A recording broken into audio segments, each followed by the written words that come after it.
the judgment and its core bundle, tab 9, page 138, para, it's actually para 99.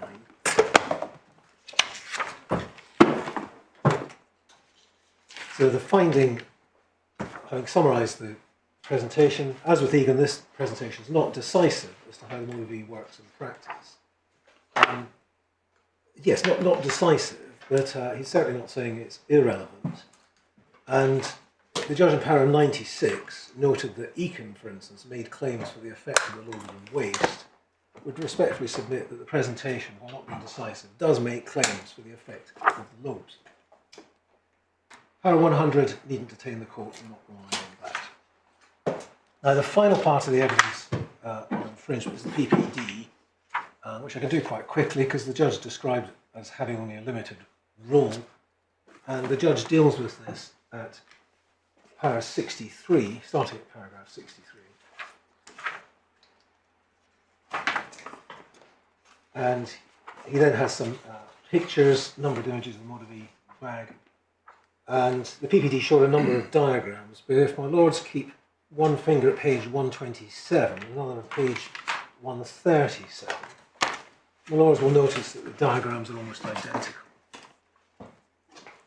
For instance, look at top left diagram, page 127, the numerals 20, 10, 13, 19, 1, and so forth. Compare these to the numerals at the top left of 137. Now, it's certainly true that there are dimensions shown on page 127, but there was never any suggestion that the PPD was showing a product materially different to that shown in Egan. And that was a question we asked them several times in correspondence, them being respondents. We don't need to go there, but for instance, by letter of 24th of April 2024, I-142, 9th of May 2024, I-152, and no differences between Egan and the PPD product were identified. And at page 65, sorry, paragraph 65, the judge quotes from the PPD, and if my lords look at the quote from 2.5.5 over the following page, that's 2.5.5 of the PPD, it says the defendant has no information as to whether or not the lobe sections 16 understood to affect bulging, sagging, or how the force acting on the appliance as a result of the waste is distributed along the longitudinal axis of the appliance.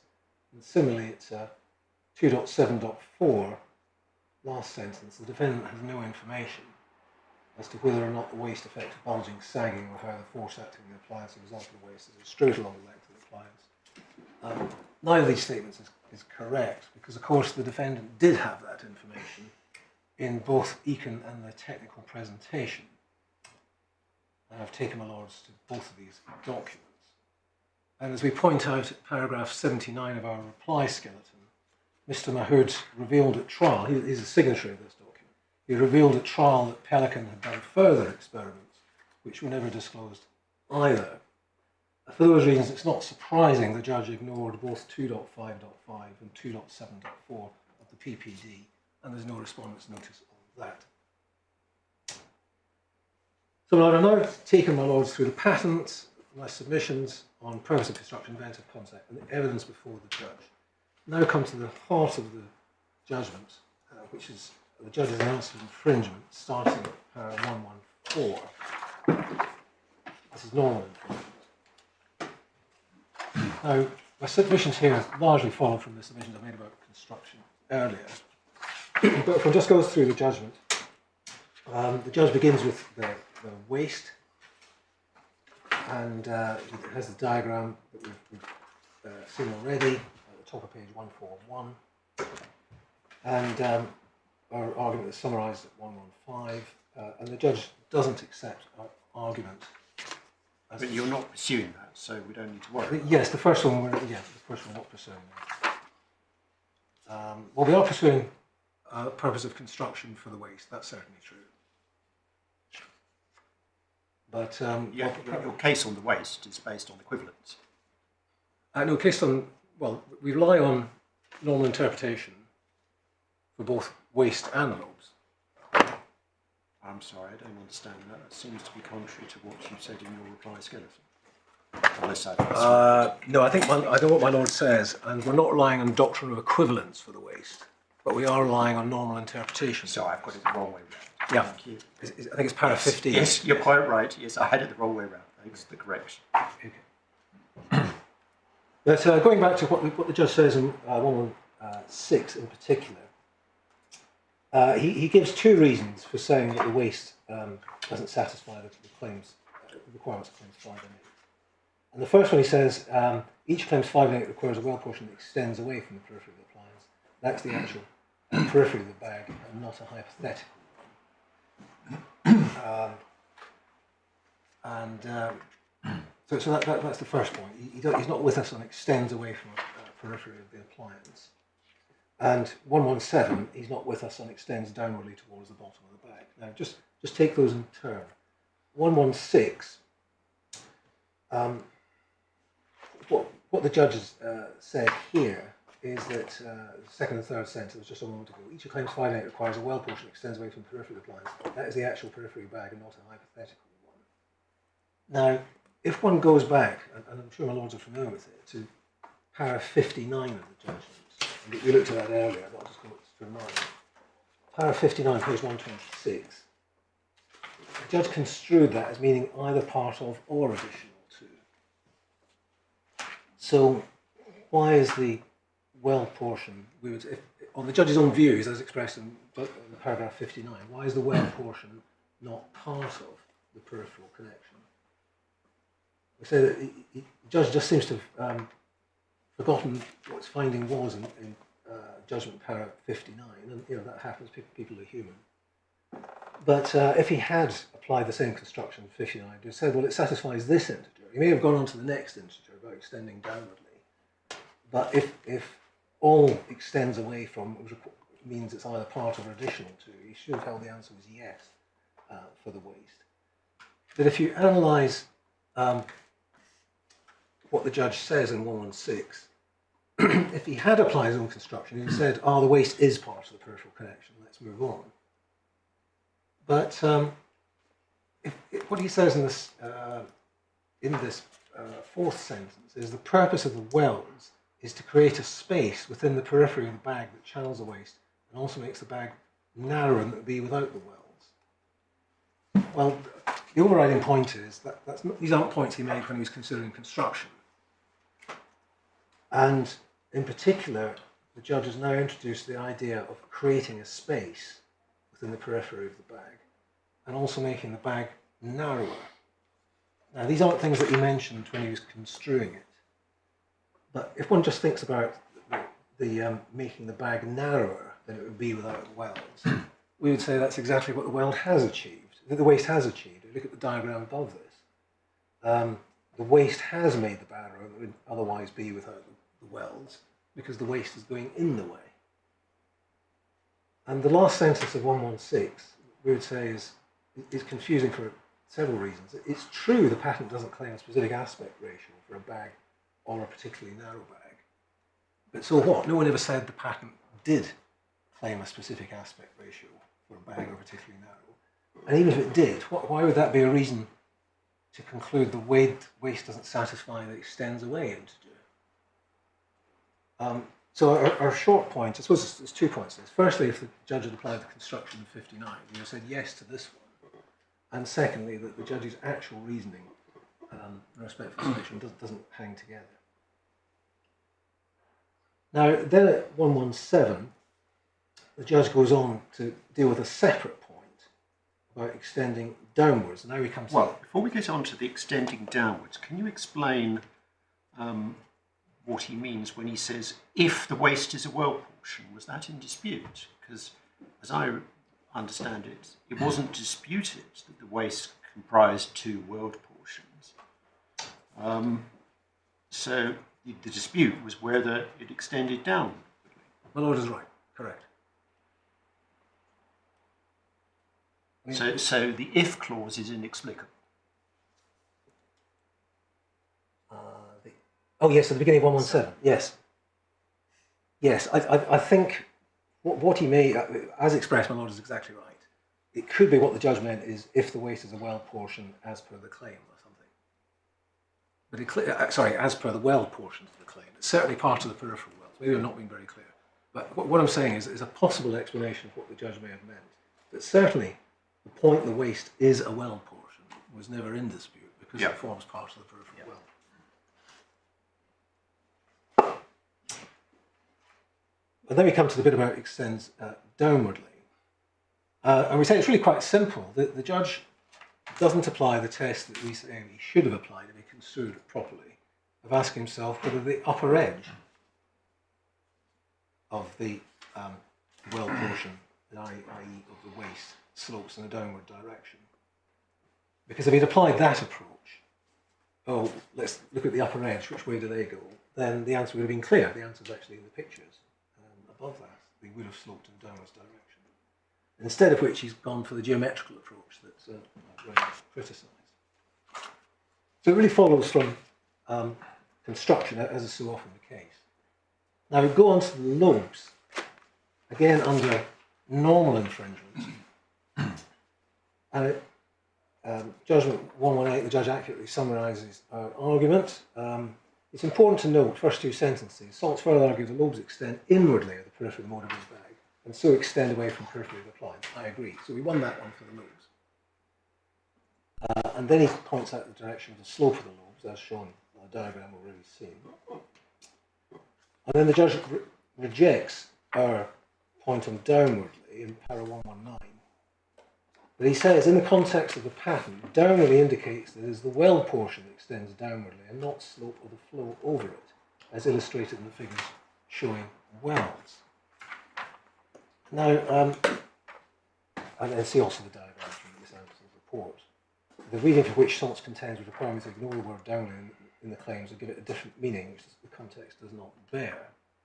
I'll come back to the last sentence in a minute. But our argument was not that downwardly refers to the slope or flow over the weld portion, as the judge seems to think in the fourth line. That wasn't the argument. Our argument was that it was the upper edge of the peripheral of the relevant weld portion slopes in a downwards direction. So again, the judge hasn't actually put the argument that we were running here. He's put a different argument. We're not saying it's to do with the slope or flow over it. That's merely a consequence. It's not the requirement of the weld portion itself. And then the judge's final sentence here, he says the lobes are at the bottom of the bag, as the various photographs and experiments show. That's not correct, because the lobes are on either sides of the bottom. They're not actually at the bottom. It's not clear what photographs the judge has in mind, but all of the photographs show the lobes are on both sides of the bottom. And my lords may recall that Eakin referred to a valley between the lobes. And it's the valley which is actually at the bottom, not the lobes. So, my lords, these are the reasons why we say on a normal interpretation, the judge should have found infringement for, in fact, each of claims 5, 8 and 20, but in particular claim 8 is proposed to be amended. So, my lords, that's infringement on normal interpretation. It depends what one construes the claim. Now I come to infringement by equivalence, which is indeed the next section of the judgment. Now, judgment 122 is where the judge repeats what he found at 110, and I've made my submissions about that. And then the judge answers the question, the first octavus question, do they achieve substantially the same result in substantially the same way as the inventive concept of the patent? He answers it with respect to his inventive concept for the lobes and the waist portion in turn. And as stated in our skeleton reply, paragraph 15, I just outlined an answer to a question from our Lord Justice Arnold. We do find para 123 of the judgment puzzling for various reasons that we did explain in our skeleton. But for better or worse, this is the judge's finding on the facts as regards the waist. And we accept that seeking to persuade this court to overturn it would effectively require a rehearing. So we will not be attempting that. But the same thing is true for Len Frown, because we do rely on the judge's finding in para 126 about lobes, which was in our favour. And the finding was, we looked at it briefly, the answer to the first question is yes. Now, my learned friend's Respondent's notice does seek to challenge this, but we say, well, that is seeking a fresh trial, and we're not seeking a fresh trial of 123 for the waste, for well-established reasons. It's not this place's court to have re-hearings, it's a review. My learned friend is, unless he can persuade this court to have a retrial, he's stuck with a finding at para 126 about the lobes. Now, just going back slightly, in the judge's reasoning, para 124, I'm not quite sure what that paragraph is doing there, because the judge doesn't seem to refer to it, and suggests probably not particularly important. But on judgment 125, the judge does say, I mean, I can step through it, he says, not easy to determine from the experiments. The lobes do appear to have some impact on the way the bag expands and holds its shape, and the effect on bulging appears small. There does appear to be some more irregularity in Pelican's experiment mod B.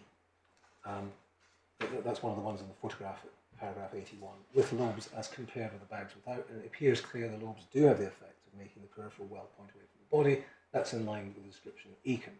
126. The inventive concept is an ostomy appliance that has well portions additional to the periphery of the appliance, which are placed so as to minimise bulging outwards or downwards or pulling at the wafer as the bag's field in use. The lobes extend inward to the periphery of the ModaVi bag and away from the periphery of the appliance. While they do not extend downwards, the experiments in Meekin show that they do affect the shape of the bag so as to minimise bulging outwards or downwards or pulling at the wafer as the bag field in use. The answer for the lobes is yes. And we do rely on that finding, in fact. And the only thing we would say is it's not quite clear why the judge just refers to Ekin and the experiments, because he could have referred to the technical presentation as well, so far as the lobes are concerned. But perhaps he felt that he didn't need to do so. Now, I've already taken my lord this morning through all the pictures along the bottom line, but when the judge is talking about experiments in 126, it's clear from, actually clear from para 123, he's talking about the pictures in paragraph 81. And if the lords go back to pages 134 and 135, the judge will recall what I said before the short adjournment. In particular, mod A is the one without lobes, and one can see how saggy that is. Now, that we say is Actavis Q1, and we won on that. So it's really for my learned friend to see what he wishes to say about that.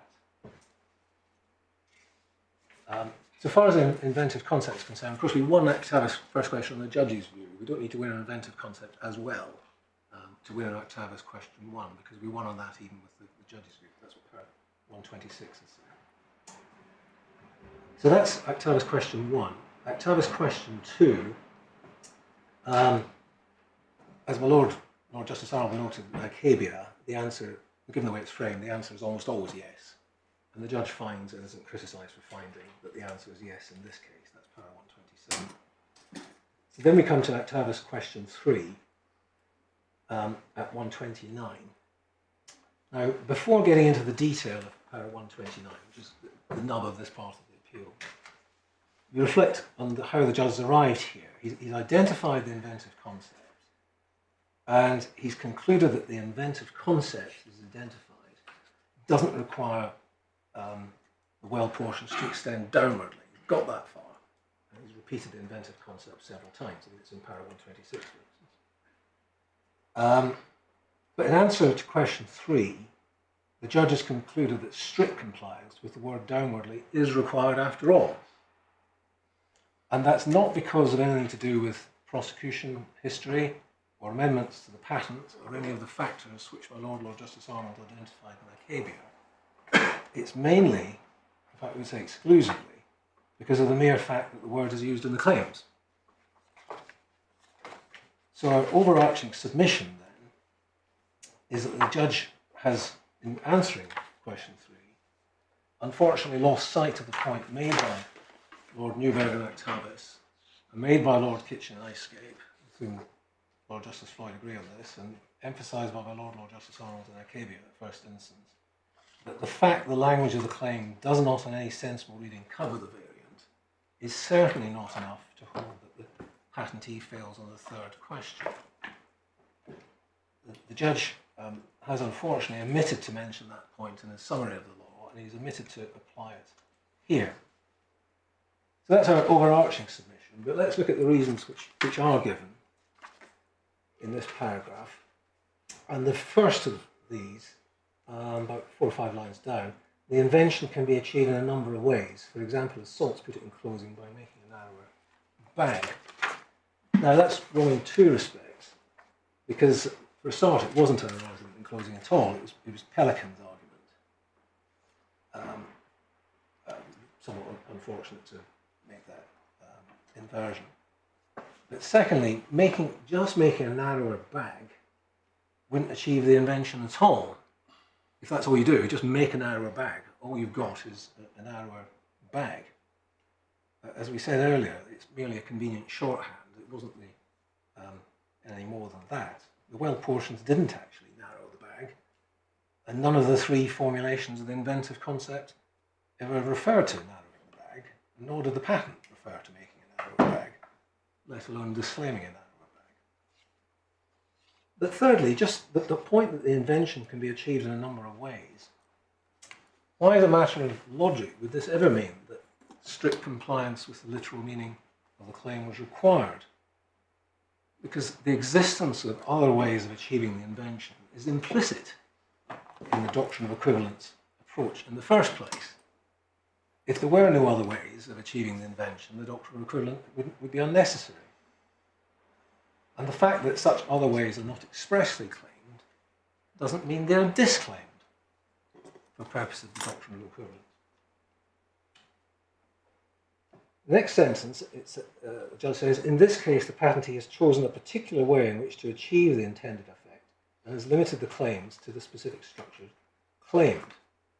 And then he says the patent describes a set of appliances that have particular features. It would, for example, be straightforward for the patentee to formulate a claim by result, or to a narrow bag, or to omit the word downwardly. But none of the assertive claims does that. Well, it's true that the patentee has chosen a particular way in which to achieve the intended effect. That's certainly true. And the claims are limited in the way they are limited. But as per my overarching point, the claim wording is not the end of the matter, because if it were, there'd be no room for the doctrine of equivalence at all. When the judge says it would have been straightforward for the patentee to formulate a claim by result, it doesn't explain. We're not entirely sure how straightforward that would have been. What would a claim limited result have looked like? And otherwise, the judge just seems to be saying in various ways that other language could have been used. Therefore, strict compliance with the language that was used must have been essential. But as we say, that's not only contrary to Octavius and Icecape, but it's a non sequitur. The availability of other language is almost always present, but why does that mean that strict compliance must have been essential? So that's the nub of it, my lords. 129. We say the judge applied the wrong principle, and we criticise the reasoning given as indicated. And my lords, unless there was anything else that could assist on infringement, I was now going to go on to Grundschwänzen. Yeah, and I don't know whether you have agreed with Mr. Davis a handover time, but I assume we're running roughly to timetable. Yes, I said no later than 3, and yeah. that's right. And I should say, learning from Mr. Austin, we'll be doing a bit on IPEC costs as well. Now, Grundschwänzen, this is the final topic on our appeal. Just in terms of how it fits in, so far as the closed bags are concerned, we don't need to win on this because it's limited. The amendment is limited to closed bags. Now, the issue on Grundschwänzen is whether it's called what patent lawyers refer to as an accidental anticipation, or whether it's no anticipation at all. Now, as my Lord Justice Arnold would certainly be well aware, perhaps Lord Justice Newey my Lord Justice Miles, might be less aware.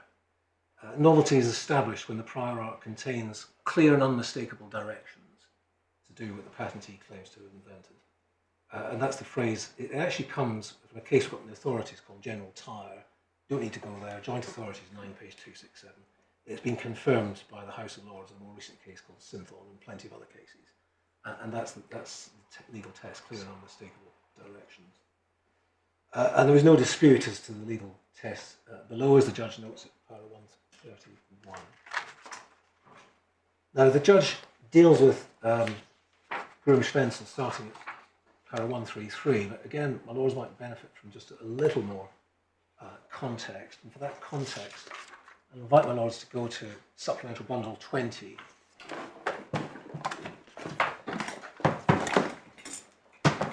Page 254.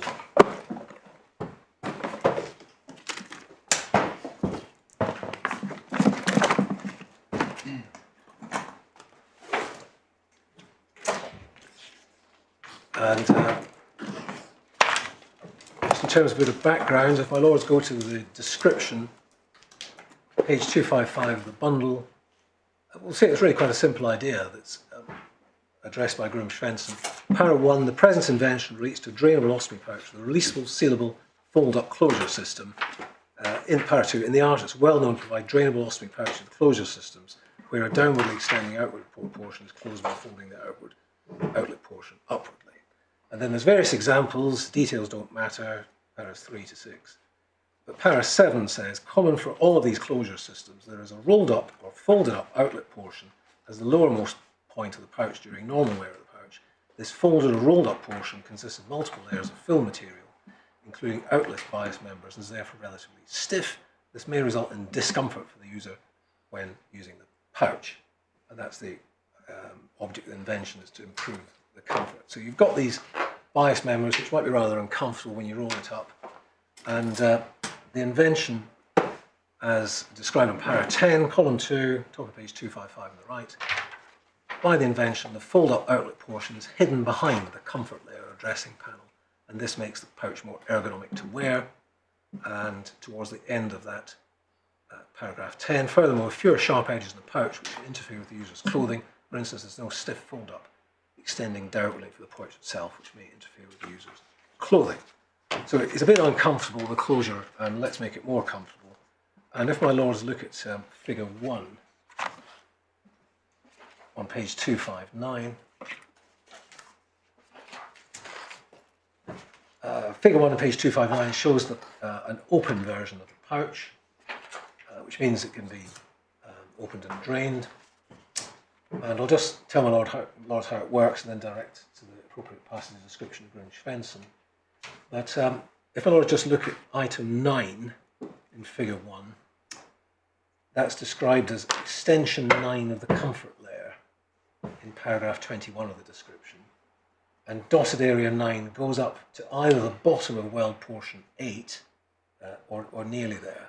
There's some dashed lines going across in line with the bottom of 8 and about the top of the dotted area, which is 9. And all that actually happens is one rolls up the closure, starting at end 13, through a series of folds and tucks it behind 9. That's how it works. And the full arrangement is shown in a series of figures. Figure 2 is just a cross-section of what we see in figure 1. And my lords will notice that there's 10 or 11, these are the strips at the bottom, called the bias members. One at the front, one at the back, you can't see it in figure 1. And then 5 and 6 are various fastening strips, which eventually come into contact. But my lords will notice that 5 is at a lower vertical height, as shown in figure 2 than figure 6, and that's because one has to fold it up. And the folding process is shown in figures 5 to 8. And for some reason, figures 5 to 8 have rotated it through 90 degrees, but it's still the same thing. And if figure 5, for instance, at the top of the page, that shows the opening when the bag is open. And what would happen is the liquid would flow from the zigzag line on the right out through the hole 13 on the left. That's when it's open for drainage purposes. And if you want to change it into a closed bag, for instance for wearing on the user, you have a series of folds. And the first fold's figure 6. We can see that 10 or 11 have been folded back. So that 11 is now, 10 or 11 now the same size as 2. So there's one fold there. Figure 7 is another fold. So item 5, which is the fastening strip, is now in line with the fold. That's because you're folding from left to right. And we've got as far as figure 7, but it's not the final step, because figure 5 is one of the fastening strips and figure 6 is the other, and 5 and 6 have got to be in contact. So figure 8 is the last step. I've done all my folds, and 5 and 6, the fastening strips, are now in contact with each other. And 8 in all of these is the weld portions, shown as a black block. Now, just looking at these figures before we move on, the liquid flows right to left through figure 5. So as figure 6 is concerned, the liquid could go, if the liquid was still flowing at this stage, it could go as far as the far left of the picture. Figure 7, the liquid only gets as far as, well, just to the right of 5. And in figure 8, the liquid can't get anywhere because it's now all folded up. And that's the whole point. You don't want the liquid dripping out the bottom when it's folded up. Now, I'm not going to go through the description in enormous detail. I'll be criticised if I get it wrong, but what I've just summarised orally is set out in paras 21 to 23 on page 256.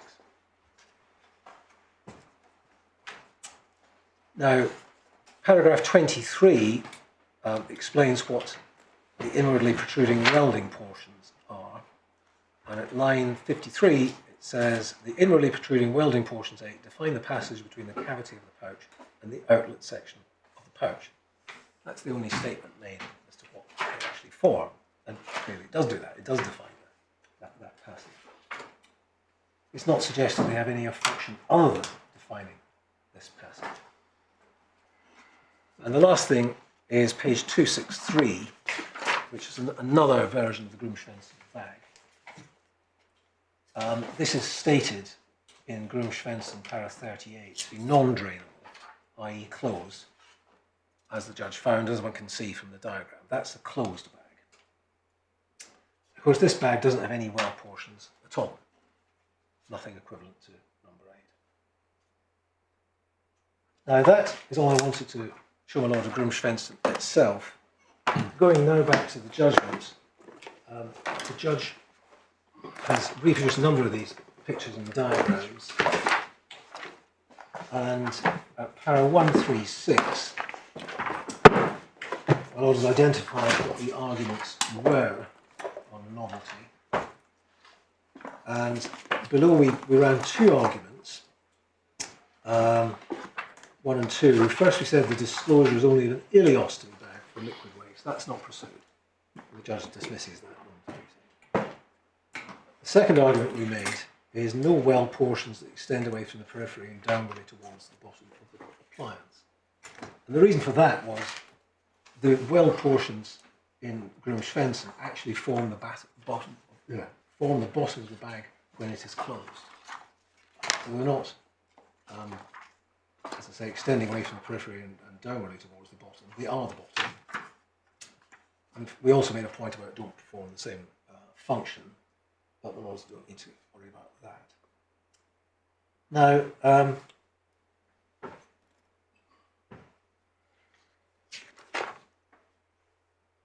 the judge then resolved the question about, well, is it the bottom of the bag or not the bottom of the bag, by reference to the expert evidence. And can you assist me? What's the relevance of that? Because, as counsel, there are two ways you can have lack of novelty. Yes. Either it's explicit disclosure in the prior art, and that's a question of construction of the document. So the only admissibility of expert evidence in that context is to establish the common general knowledge. Yes. Once you've established the common general knowledge, that's it. You construe the document. Yes. The alternative is, although there's no explicit disclosure in the prior art, it's an inevitable result Yes. of performance. Yes. So that would be, in principle, the domain of expert evidence. But normally you would expect an experiment or something like that. I mean, you don't have to do it by experiment, but that's where you're talking about inevitable result. You often do have experimental evidence. So what was going on here? Well, my Lord has it entirely. there was a dispute between the experts as to how this would work, which we would say means it can't be inevitable and can't be clear and unmistakable directions. Well, it doesn't come in on explicit disclosure. Yes. I mean, clear and unmistakable directions is ambiguous because clear and unmistakable directions need not be explicit. It's clear and unmistakable directions to do something that, although you can't tell off the face of the document falls within the claim, inevitably does so. Yes. So, clear and unmistakable directions covers both forms of lack of novelty. So it's clearer if we differentiate between explicit disclosure and inevitable result. Yes. Well, this is my learned friend's attack, of course. So, and oddly enough, there's no respondent's notice on Grimm-Schwensen either.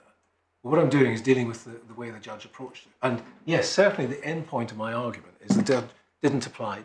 When you've got competing expert explanations as to how it works, even if they were admissible, we say that's not good enough for anticipation. Right.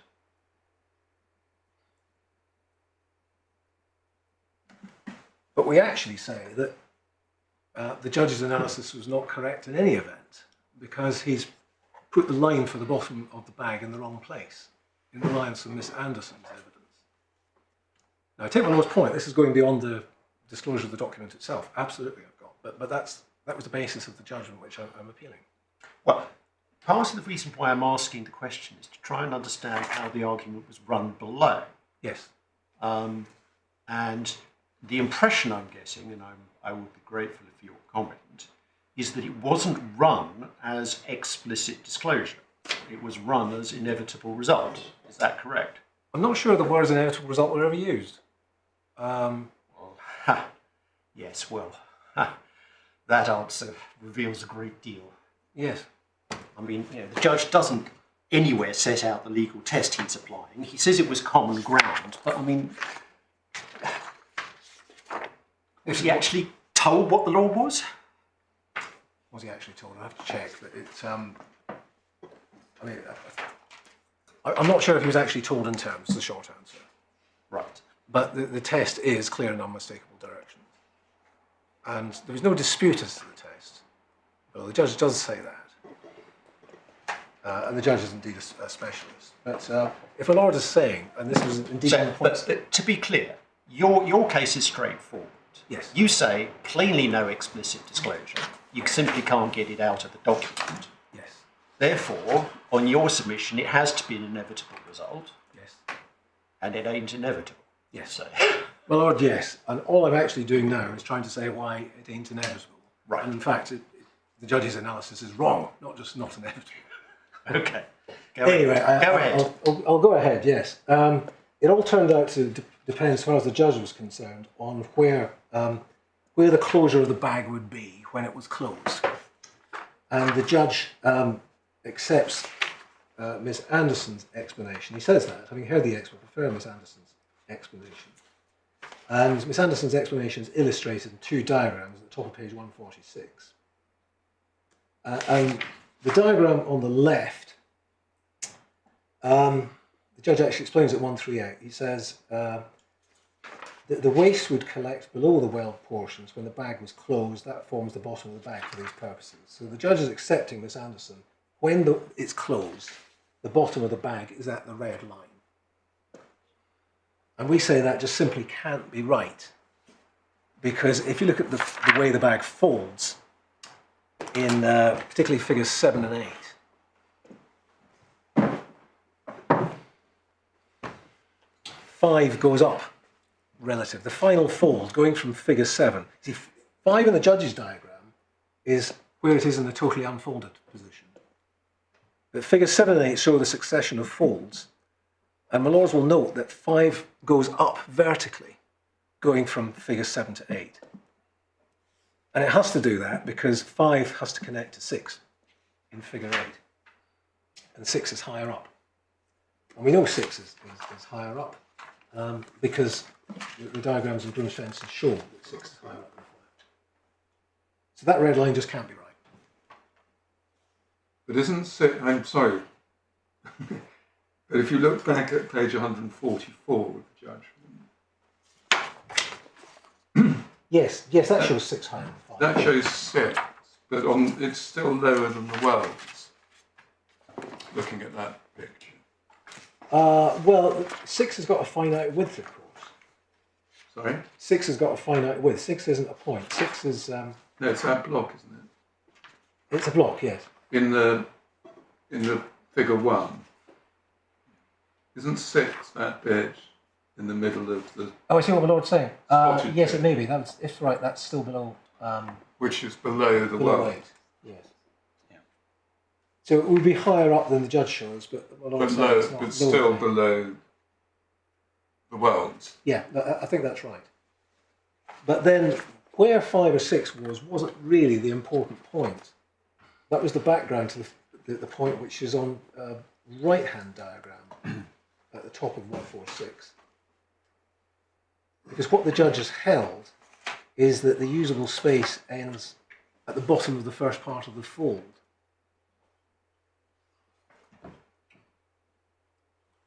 Whereas we would say that, no, the usable space, I mean, the bag is closed. The whole point of all this rolling and fixing method is to close the bottom of the bag. And if the bottom of the bag is closed, there's certainly no disclosure in Grum-Svensson that there's anything gone down that green line at all. How is they're pressed together. They're sealed. Why has any waste got down there at all? Now, if I'm wrong about that, I can fall back and saying there's no disclosure in Grum-Svensson about that. But this was the basis of the judge's finding that it anticipated. And we say both of these diagrams are wrong. But not only are they wrong, they relied on contested expert evidence. And the judge doesn't say that Mr. Bree's views were unreasonable or untenable. He just says he preferred Miss Anderson's explanation. That's what he says in 138. And that's why we said it's the wrong legal test. So in our submission, the judge should have held the well portions were part of the bottom of the bag. That's a primary case. But if, at the very least, it doesn't clearly and unmistakably disclose the claimed invention, at most it's unclear. And one final point on this, then I'll hand over to Mr. Austin. It's true that Miss Anderson did give some evidence in the witness box about real-world bags in support of her views, and I can see my learned friend seeks to rely on them. But that evidence about real-world bags wasn't based on the Grum-Svensson disclosure itself, and the judge doesn't refer to that evidence about real-world bags given by Miss Anderson. It's not in 138, and rightly so. And there is, as I've said more than once, no respondent's notice point on Grum-Svensson anyway.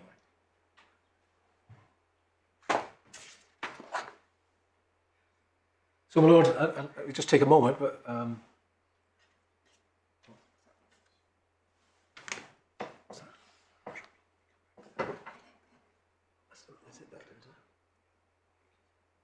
yeah. Well, in case I didn't make that clear, the sequence of folds shown in page 261. I'm asked to point out the folds close the gap between 6 and the lobes in figure 1. Sorry, I didn't follow that. Can you say that again? Yes, the folds... You referred to 261. What's 261? Sorry, between item 6. So the folds done in the sequence of 5, 6, 7, 8. Sorry, it's my fault. Which diagram are you talking about? Oh, sorry, page 261 of the supplemental bundle. Right. Okay.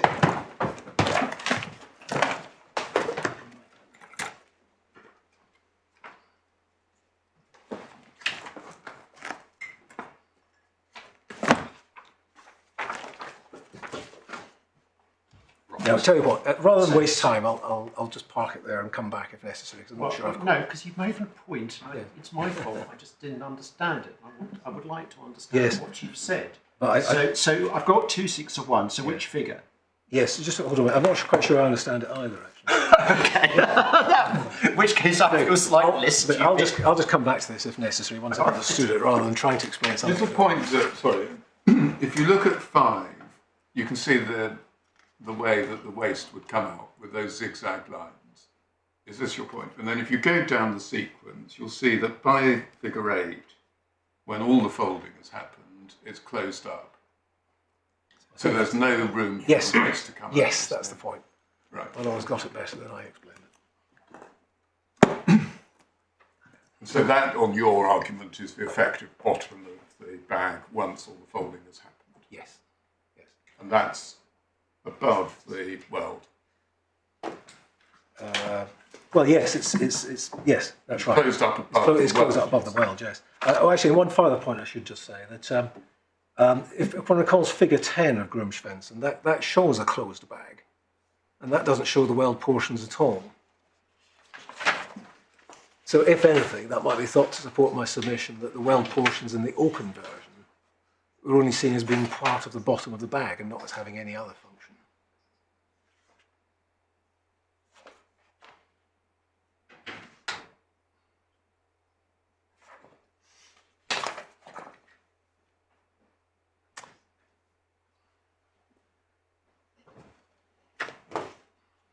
Unless consist my lords further. Thank you very much. Mr. Austin. Thank you very much for hearing me on this standalone issue of IPEC costs. As the Lords will have obviously seen, this case began life in the Intellectual Property Enterprise Court, and this particular ground engages the question of when and how a judge in the Patents Court, as in not in the IPEC, may determine costs incurred in the IPEC prior to transfer proceedings up to the Patents Court. The facts are as set out in our skeleton argument, so I just want to take a very brief review, given the time, of what exactly happened. At the CMC in the IPEC, the defendant asked for its costs outside the normal scale costs, and that was a hearing before His Honour Judge Hakon at the CMC back in July 2023. Just to go first to their skeleton argument, which is at supplemental 23, page 320.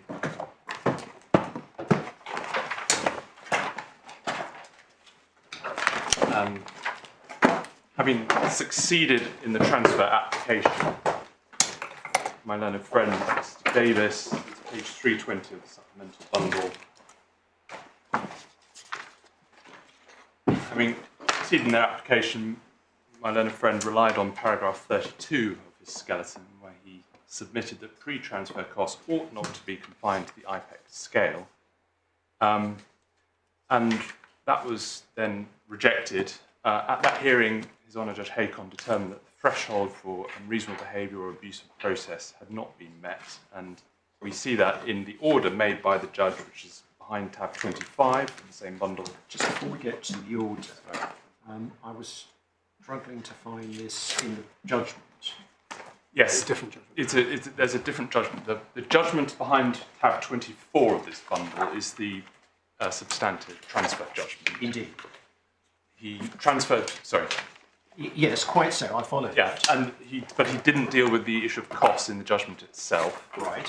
And I'm not sure if there's a transcript, but that might That's be why what I couldn't find it. If not, we'll look overnight and hunt it down. Thank you. Provide it for you.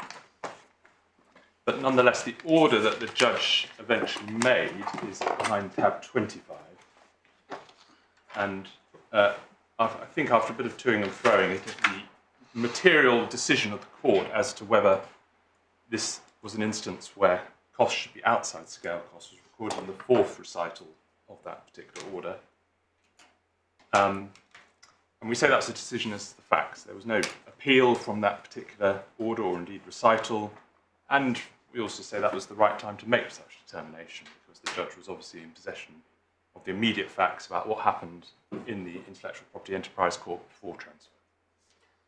So the order also provides at paragraph 2 that costs were reserved nonetheless to the trial judge, and we say we certainly don't take issue with that. That's just the usual IPEC practice, albeit the trial judge is a patents court judge, or sitting in the patents court rather than in the IPEC. So that's where we ended up after transfer.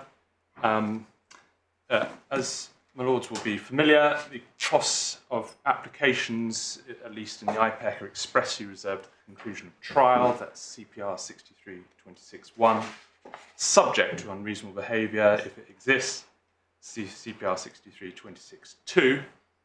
And scale costs are generally applicable, save for a finding of abusive process that we find in CPR 4620, subparagraph 2. After trial before Deputy Judge Carrott in the Patents Court, the defendants asked for their costs outside the normal scale costs, and in respect of the pre-transfer costs, I should say, and therefore had another go.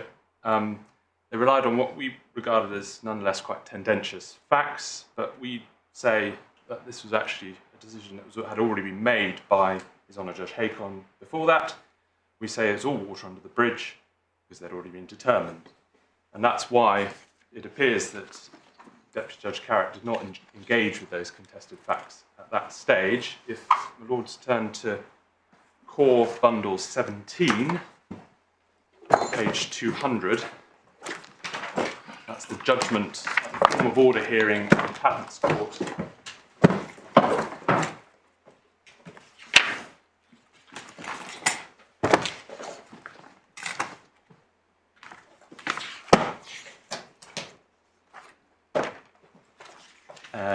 Starts on page 197. There's various findings as to costs, but if we'll start at page 200, paragraph 17, the judge records that a further point that's arisen is the treatment of costs incurred in the IPEC before transfer, and he copies out the recital. And upon that indication, the judge ordered that costs be reserved, as he says at paragraph 18.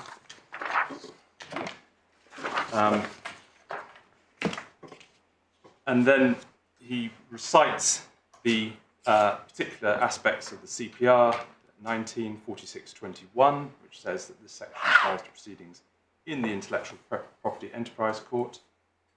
And at 4620, subsection 3, the court will make a summary assessment of the costs in whose favour any order for costs is made. As the judge fairly said then at paragraph 20, they do not address the question of what should happen in a case where a case is transferred from the IPEC to the Patents Court to those parts of the case heard from the IPEC before transfer. And I'll go to Comic Enterprises shortly, but as the judge said, and it's paragraph 21 appears to summarise his findings on this, it's not an invariable rule that costs, this is the last sentence of paragraph 21, that costs incurred in the IPEC before transfer can only be assessed at the IPEC scale. He therefore held that, according to his general discretion, and I think we understand that under CPR 44.2, the usual general discretion as to costs, costs could and should be assessed under that general discretion, given that Pelican was the successful party in the claim overall. So he considered that costs could be assessed out with the usual scale costs, and that's the specific point we appeal right now. Nonetheless, the judge did consider that this ground of appeal raised a point of public interest to be determined by the court, and he granted permission to appeal. So I think he recognised that there was an issue to be determined. So firstly, I'll just start with the rules around transfer to and from the IPEC. Firstly, just a word on the transfer provisions in the CPR. Transfer of proceedings is permitted by 6318, which applies the general rules on transfer in CPR 30.5, save for some modifications. And CPR 6318.2 also states that the court should have regard to the provisions of Practice Direction 30.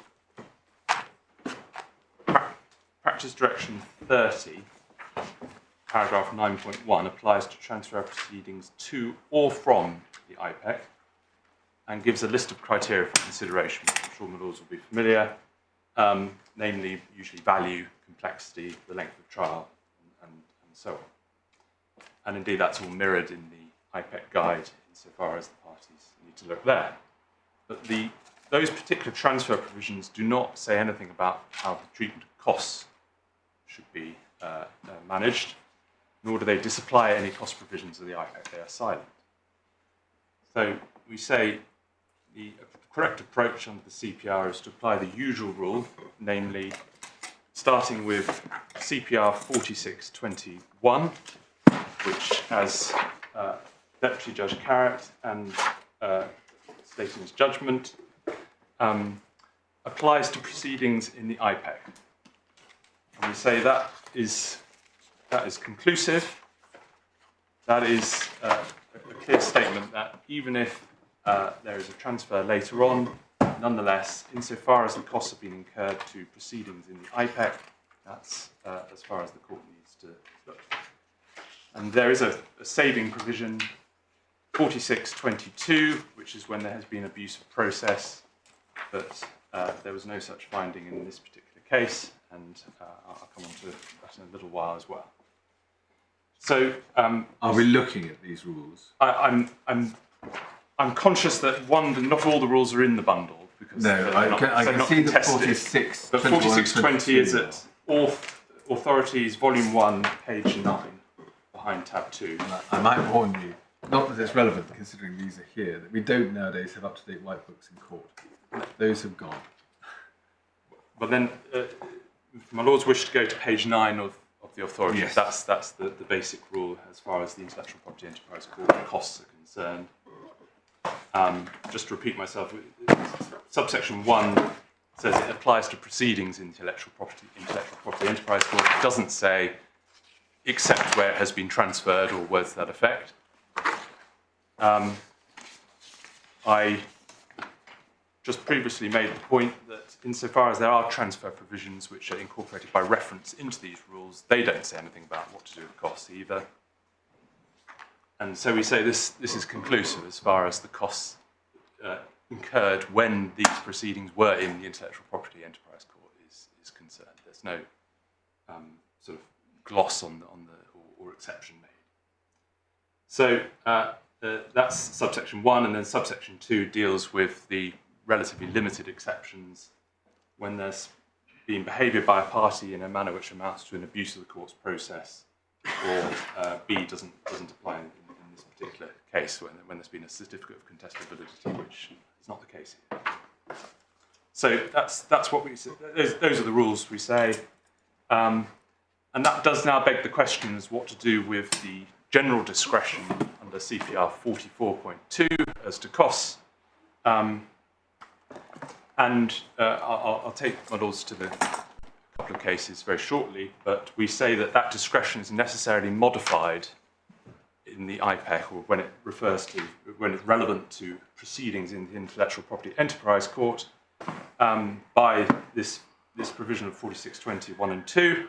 Otherwise, IPEC judges would be readily able to ignore the scale cost regime in the absence of any abusive process or unreasonable behaviour. One example as to where the interaction between... No. Unreasonable behaviour is different. Yes. Unreasonable behaviour is the gateway to an interim costs order as opposed to a final.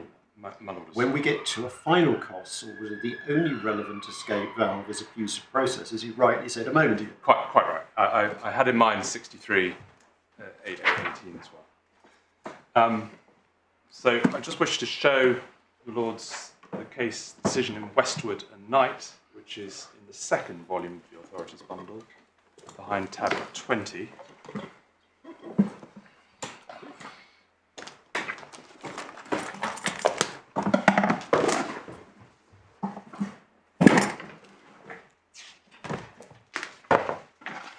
So this was a case where Dame Vivian Westwood sued Mr. Knight, who was selling clothing and various accessories over the internet with some of her trademarks. But as to costs, I think we could go straight to page 527 behind tab 20. And this is the discussion, tab 12, paragraph 12 on page 526. It's probably best to start there. This is the discussion as to the cost provisions in what was the Patents County Court, but then soon after renamed the Intellectual Property Enterprise Court. And they're the rules in what was section 7, and paragraph 13 makes clear that the new and this is the last two sentences. The new PCC cost rules do not apply to costs incurred in circumstances in which the rest of the package of measures did not apply.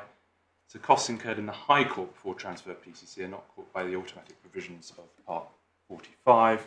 The point being that you can't pick and mix between the costs of the various divisions of the High Court. The Intellectual Property Enterprise Court cost rules are self-standing. They're a whole package of measures. And then if we just go forward to paragraph 20, this deals with some of the interaction between what was then Rule 44.3, in other words, the general discretion as to costs, and the new PCC, soon to be renamed IPEC, self-standing cost provisions. It talks about the purpose of the limits is to aim for certainty for litigants. That's in the second sentence. And then just after halfway down the sentence starting, furthermore, to exercise discretion on a wider basis in all but the most rare and exceptional case would undermine the very object of the scale in the first place. For the scale to give a measure of certainty of litigants, it has to be possible to be sure that the limits will apply well before any costs are incurred, most likely before any action has even commenced. And that was sort of a clear statement from His Honour Judge Burse, as he then was, as to how any exceptions might be applied from the IPEC costs package. And I'm sorry to keep switching between the authorities bundle, but I'd just quite like to look at Henderson and Around the World, which is tab 10 of the first authorities bundle, page 283.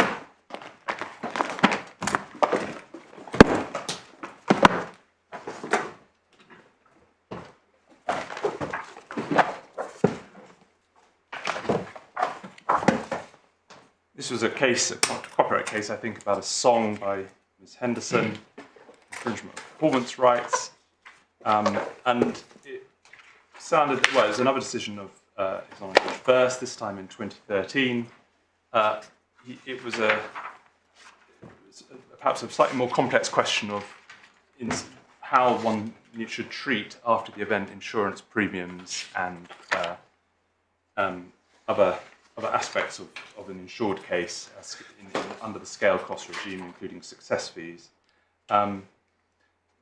There are two questions the court asked itself, and this is at paragraph 5, perhaps the starting point on page 286. First was, does the court have a discretion to depart from the cost cap? And if so, should it be exercised in this particular case? As to the more general question as to whether the general discretion as to cost, how that interacts with the PCC or the IPEC limits, at paragraph 6, His Honour Judge Burse took the view that the discretion should be very rarely, if ever, exercised. There he's citing Westwood and Knight, the most rare and exceptional cases. And then at paragraph 10, upon a submission from Mr. Harbottle that there was no such discretion discretion as to costs under the general discretion, His Honour Judge Burse held that the wording and the express exceptions of the 6326 and 4541 as it was then, rules as to IPEC costs leave no room for a general discretion. That was a submission, but in 12 the judge rejected that, but preferred the claimant's approach in that case, that the general discretion has not been excluded entirely. It exists, but to exercise it to depart from the cap in anything other than a truly exceptional case, paragraph 12, about halfway down, would undermine the point of the cost capping system. So we say that the general discretion as to cost does still apply, and the judge could have exercised it, but with the constraints of the IPEC rules, and in particular the rule as to abuse of process, and that's where that we say is the correct approach in these circumstances. Now, perhaps the one case which has been reported and in which this was looked at was Comic Enterprises, and was a 2012 decision of His Honour Judge Burse. and that's behind tab 7 of the same authorities bundle. So that was about 1 year before Henderson. This is a case, trademark, passing off in the name Glee. Very large defendant, wealthy defendant, but nonetheless, the judge held that he had been a bit slow in bringing the application for transfer. But nonetheless, the claimant, who was probably of smaller means, was bringing a complex claim and taking every point. So that favoured transfer, as the judge held at, I think it's 55, which is, when he came to the costs, he thought the decisive factor, this is at paragraph 59 on page 119, is the claimant's approach to the litigation, despite it being a small and medium enterprise. So then the judge dealt with the issue of costs at paragraph 57 of that decision. I'd say it's not clear whether it was really fully argued in the circumstances. And the judge decided to include a further term in the order for transfer, namely that costs incurred in these proceedings prior to transfer would be assessed in accordance with the Patents County Court scale in any event. He said such an order is not appropriate in every case, but it is appropriate here. We don't know, I think, what he meant by is not appropriate in every case, but clearly if there had been abuse of process, then it might not have been appropriate, and that would have been consistent with the IPEC rules at the time and as they exist now.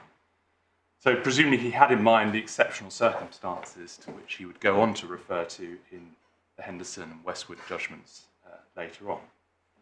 So we say the test is for departing from the discretion, the general discretion, is only in rare and departing from the scale cost regime is only in rare and exceptional circumstances.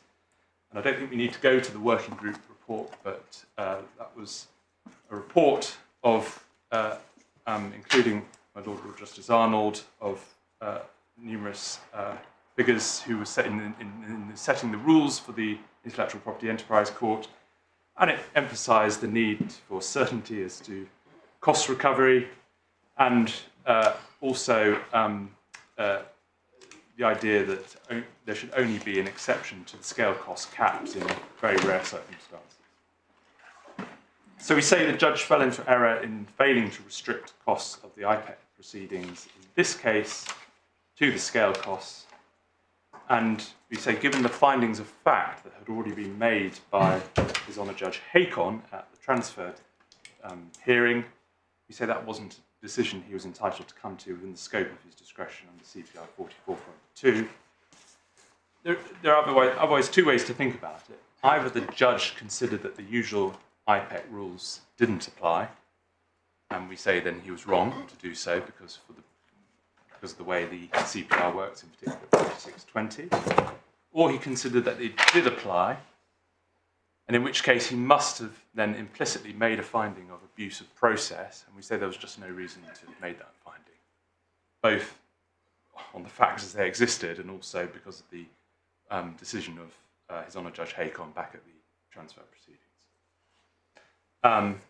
Either way, we say the judge got it wrong, and that's what the recital tells us, that the facts just don't support the finding of the judge.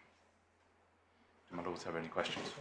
Can I just ask, what's your submission about what the recital to Judge Hakon's order did? Because it seems to point in two different directions. It seems to say that the cost prior to transfer should be assessed in accordance with the scale. And then it says, albeit costs were reserved. Yes. And this was, which seems to be whether, what's this? The question whether the scale cost should apply. It says this is an issue for the judge making the assessment. Yeah, I think that was reflecting, that latter part of the recital was reflecting paragraph 2 and the general practice in the Intellectual Property Enterprise Court that costs are always reserved for actually summary assessment by the eventual trial judge. Whereas the first part of the recital was reflecting the judge's view as to my learned friend's submissions at the time, that this was such an extreme case that it amounted to an abusive process. So, in other words, your submission is the recital is dealing with two different things. Firstly, it deals with off-scale costs. Yes. Secondly, it deals with immediate versus final.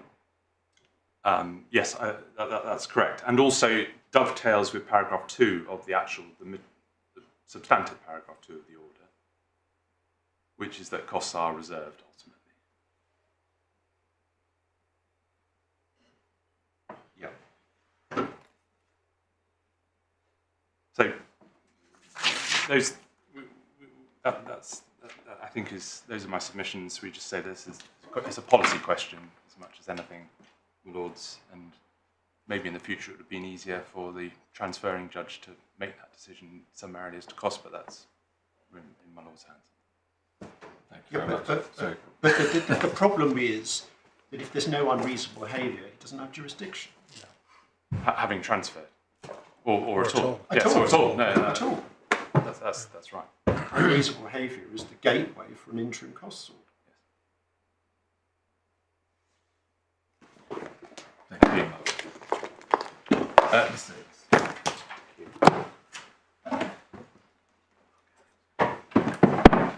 Unless there's a strong indication from my lords otherwise, I propose to structure my submissions as follows. I'm going to start off with the doctrine of equivalence points.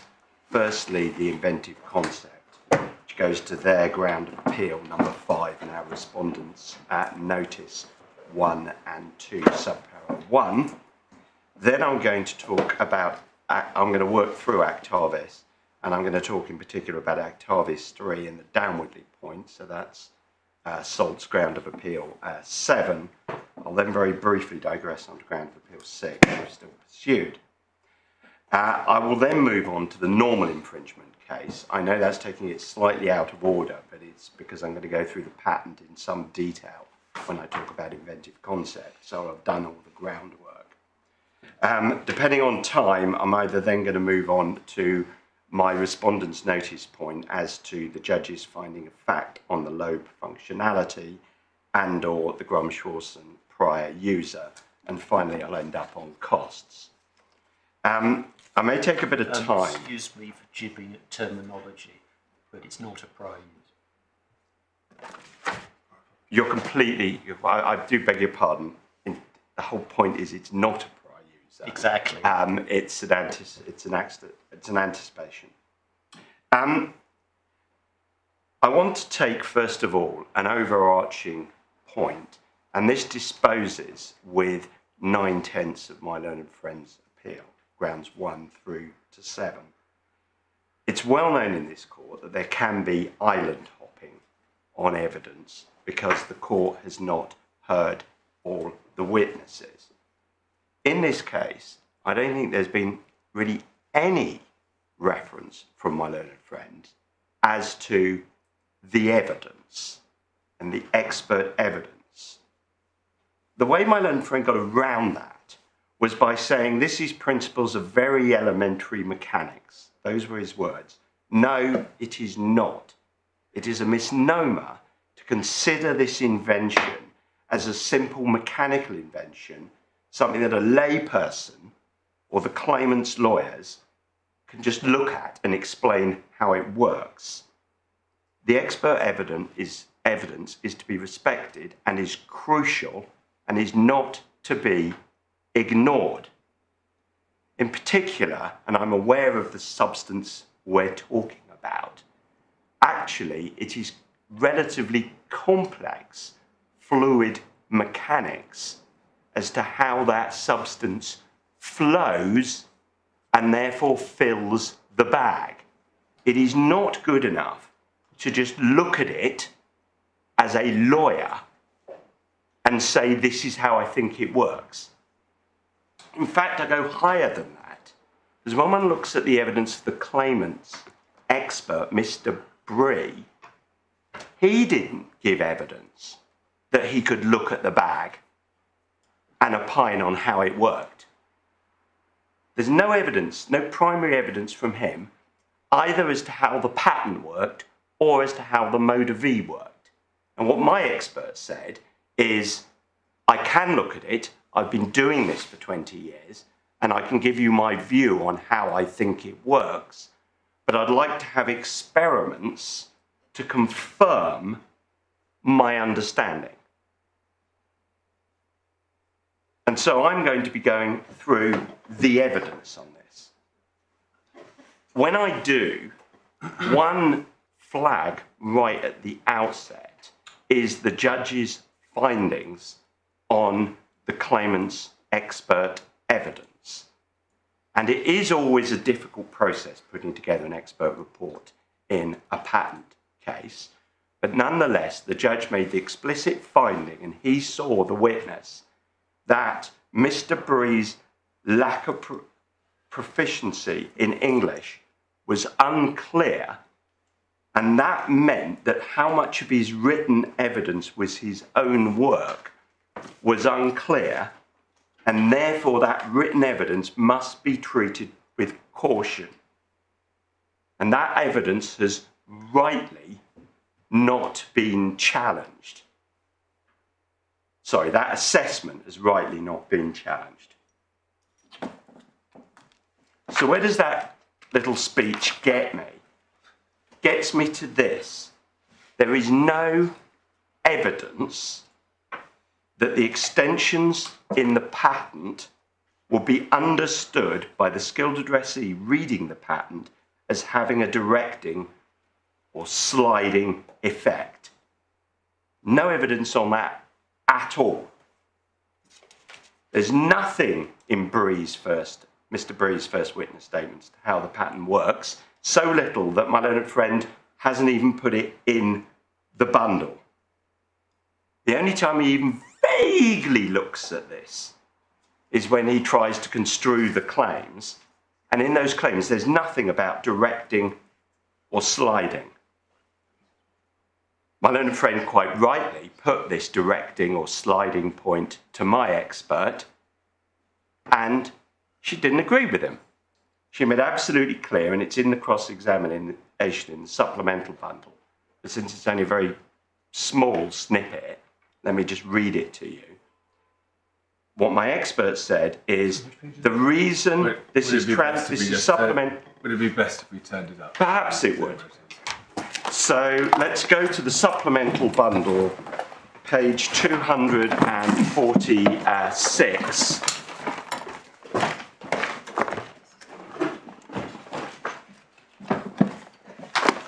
So it's transcript day 3.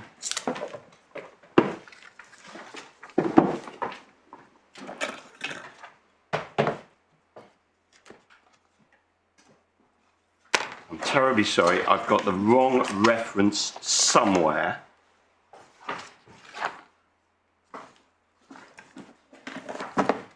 $245, I must have been working from the PDF.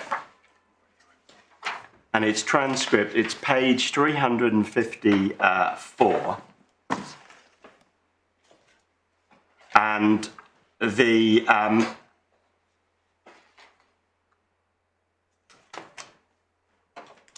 answer starts at line 5. What's the question? Well, let me look at the question. Starts on the previous page. I'm just saying, in order to provide the reduced bulging or reduced sagging you mentioned, and you accept they provide, the important point, or an important point at least, is whether they project inwards and downwards from what would otherwise be the periphery of the bag. Answer, I do not think that's what makes the fold, whether they are going down or 90%. The reason why they're going down is for the waste to go downwards, not to get trapped. That is the only reason why they are going downwards. It's to stop the waste getting trapped. Something to consider, and the judge does mention this, is effectively the bag fills from the bottom and it rises up. And the reason the waste is confined towards the centre is because of the structural rigidity given by the fingers, not any form of directing function. So, the claimant's expert says nothing about this directing or sliding functionality of the fingers. The defendant's expert is cross-examined on the point and holds firm it's just to stop trapping, it is not to direct them. That is effectively fatal to the normal construction case, which depends upon this alleged functionality. What do you say about, in the answer you rely on, she says, we want it to slide down?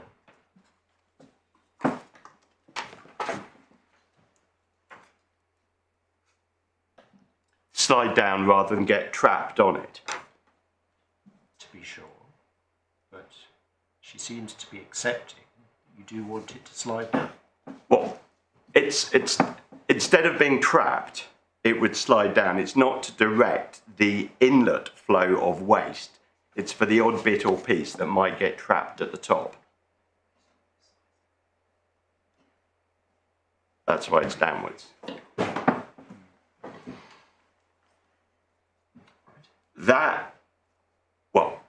That we say is the evidence on this directing point. Remember, it was, apparently it was when someone was on their side or whatever.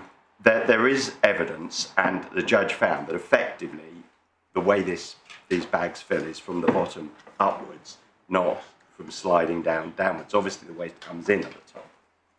That, we say, is fatal to the normal construction case, which requires this function, for which there was no evidence. The doctrine of equivalence case relies upon the fact that the anti-bulge functionality not being tied in the patent to the specific disclosed extensions, but being of general application. Now, we'll look at the patent in some detail in a moment, but of course the patent is to be understood by the skilled addressee. And if your lordships remember, when we looked at it, we went into the specific description, which only talks about embodiments with fingers, and it says this embodiment, this one with fingers,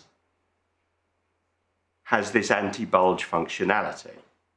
What my learned friend said is that teaching is of general application, but he has no basis for that unless he has expert evidence on the point, and that is how the skilled addressee would have understood the specific description. And he doesn't have that evidence. In fact, all the evidence is against him. My learned friend and I chose to run this case in slightly different ways. My learned friend's expert put in one paragraph on what the patent describes and how it would be read by the skilled addressee, and then went straight into the claims and started construing them. My expert went through the patent specification in detail and explained to the judge, who is not an expert in colostomy bags, how the patent would be understood by that skilled addressee. And she made it clear that the lobe, the formation of the lobes, the finger-like nature, not only was specifically tied in the patent to various functions, but there was no reason to read it more generally. Now, because my expert goes into this in some detail, it may be worth just looking at that. And that's in the unagreed bundle at page 35. Lawrence, I'm not going to interrupt all the time, but it was unagreed because we rather thought it was going to be material which isn't in the Respondent's notice of skeleton arguments. And we're now at the first of the unagreed. I think let's look at it, Dave, any essay, and then develop the point in due course.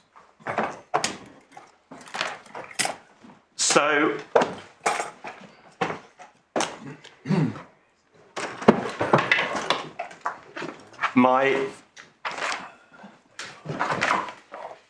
if I can ask you first of all to turn to page 30 of the bundle. That is the section where the expert evidence plunges into the skilled person's view on the teaching of the patent. Then skip on to page 35, in which my expert goes into the general teaching in the patent about the weld portions. And I just want to whisk through the first sentence of each sub-paragraph, which is emboldened. Firstly, that the weld portions are finger-shaped welds. She goes on and says why she says that at some length. Secondly, that the weld portions protrude inwardly from the peripheral weld, we're now at page 37. Thirdly, that the weld portions are positioned on the sides of the bag, not potentially relevant perhaps at the moment. Fourthly, that weld portions are arranged symmetrically around the centre line. Fifthly, there may be more than one pair. Sixthly, when there's two pairs, the tips of the upper weld are farther apart than the tips of the lower. Seventhly, when there's two pairs, the shapes may be different.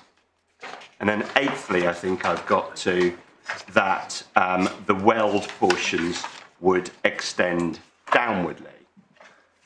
And if I can just pick up on one sentence. I'm pretty troubled by this because, as is often the case, distinguish between the admissible and the inadmissible evidence here is quite tricky. Quite a lot of this is inadmissible. I mean, the weld portions always extend downwardly. Well, no, because some of the claims don't include that limitation. Indeed, but she's describing the specific description at this stage.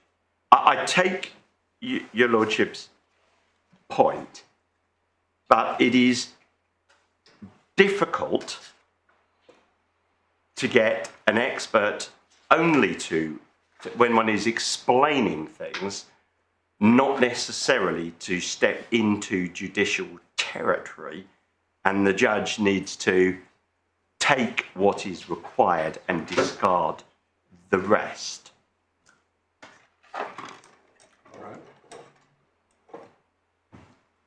For example, and the point I wanted to get to is I think the penultimate sentence in this section.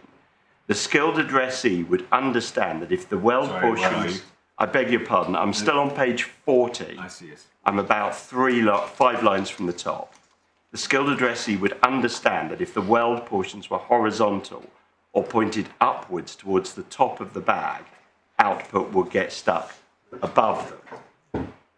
Now, in my submission, that sort of comment is admissible expert evidence to a judge explaining the flow within the bag when the structure of the bag has been described, but the patent is silent on the flow. If that then becomes what the patentee is going to run an inventive concept based upon.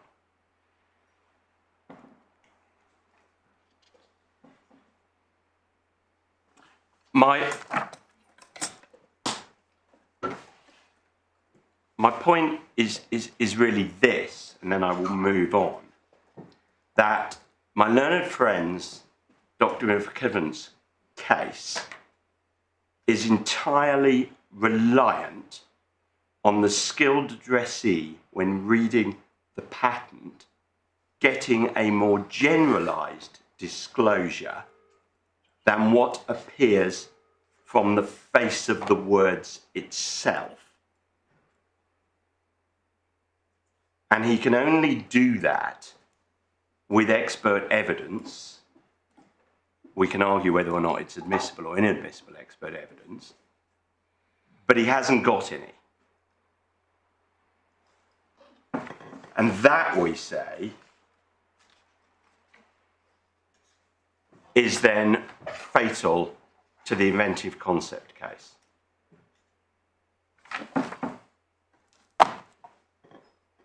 That was supposed to be my broad brush controversial overview to give you an idea of where I was going. Then perhaps I can move on to my first topic: doctrine of equivalence, inventive concept, etc. Unagreed bundle can go away. The unagreed bundle can go away for the moment. Now, we've heard a lot about Actavis and the Actavis questions, but I do want to take a step back, unless my lords, Lord Justice Miles and Lord Justice Newey, are going to stop me and explain where Actavis comes from. And it comes from the protocol to the interpretation of Article 69. And that is a matter that has not been mentioned as yet, but is extremely important to understand. Actavis is the way the UK courts implement the protocol, but actually, if I can put it, the statutory authority, which is written into the Patents Act 77, is the EPC Article 69 and the protocol itself. And I can look at that very briefly, and it's probably worth turning up the Actavis case in the authorities bundle in order to do that. And that's at tab 3, page 34.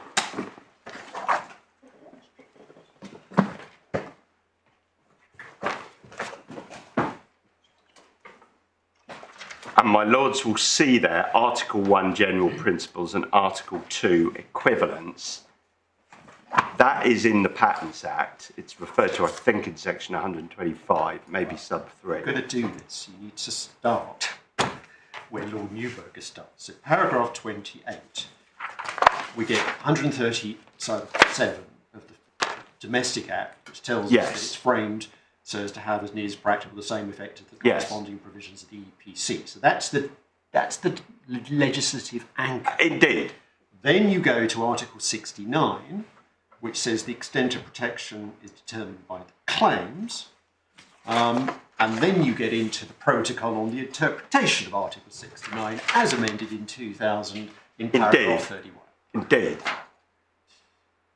And that brings in equivalence explicitly in Article 2. Indeed. My issue was, I hadn't realised the trial judge didn't refer to that. I'm fully aware Lord Justice Arnold is extremely on top of this, but I wasn't fully aware since it has not been mentioned exactly so. Today. I mean, you're absolutely right to not assume that every member of the court knows all of this. But that's why I was saying you need to start to learn. Well, I did say it was in the Patents Act. I'm afraid I was 5 sections out, and it's 130 sub 7, not 125 sub 2, which is probably something else entirely. Let's look then at Articles 1 and 2. Article 69 should not be interpreted as meaning that the extent of protection conferred by a European patent, and that includes a UK patent as well now, is to be understood as having been defined by the strict literal meaning of the wording used in the claims, the description and drawing being employed only for the purposes of resolving an ambiguity found in the claims. Nor should it be taken to mean that claims serve only as a guideline and that the actual protection conferred may extend to what, from a consideration of descriptions and drawings by a person skilled in the art, the patent proprietor has contemplated. On the contrary, it is to be interpreted as defining a position between these extremes, which combines a fair protection for the patent proprietor with a reasonable degree of certainty for third parties. So it's this balancing exercise between those two extremes. And what the Actavis questions purport to do is to decide where to draw that balance. And Article 2, which was added by EPC 2000 and then was brought into UK law by the Actavis decision, by the Supreme Court, says for the purposes of determining the extent of protection conferred by a European patent, due account shall be taken of any element which is equivalent to an element specified in the claims. So rather unhelpfully, what we are told to do is take due account of any element which is equivalent. The way I generally put this in polite conversation is I take due account of what my mother tells me to do. But there we are.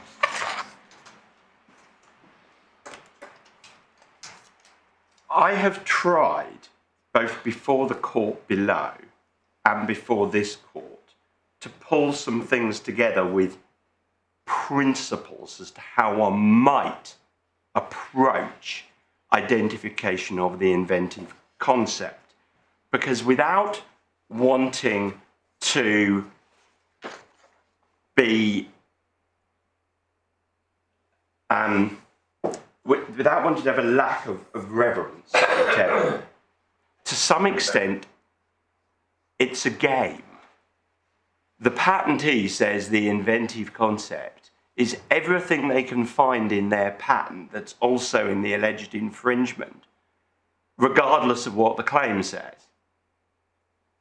And of course, the alleged infringer says the inventive concept has in it all the things that aren't in my infringement, which is why in the old days we looked at the claim to be rather more decisive on it. A lot of courts have tried to look at inventive concept, and when one looks at the decisions, there's actually very little reasoning as to how one defines, how one gets at the inventive concept, even though it has become so important in our jurisdiction, our jurisprudence. We've got nothing more sophisticated almost than saying what is the clever bit.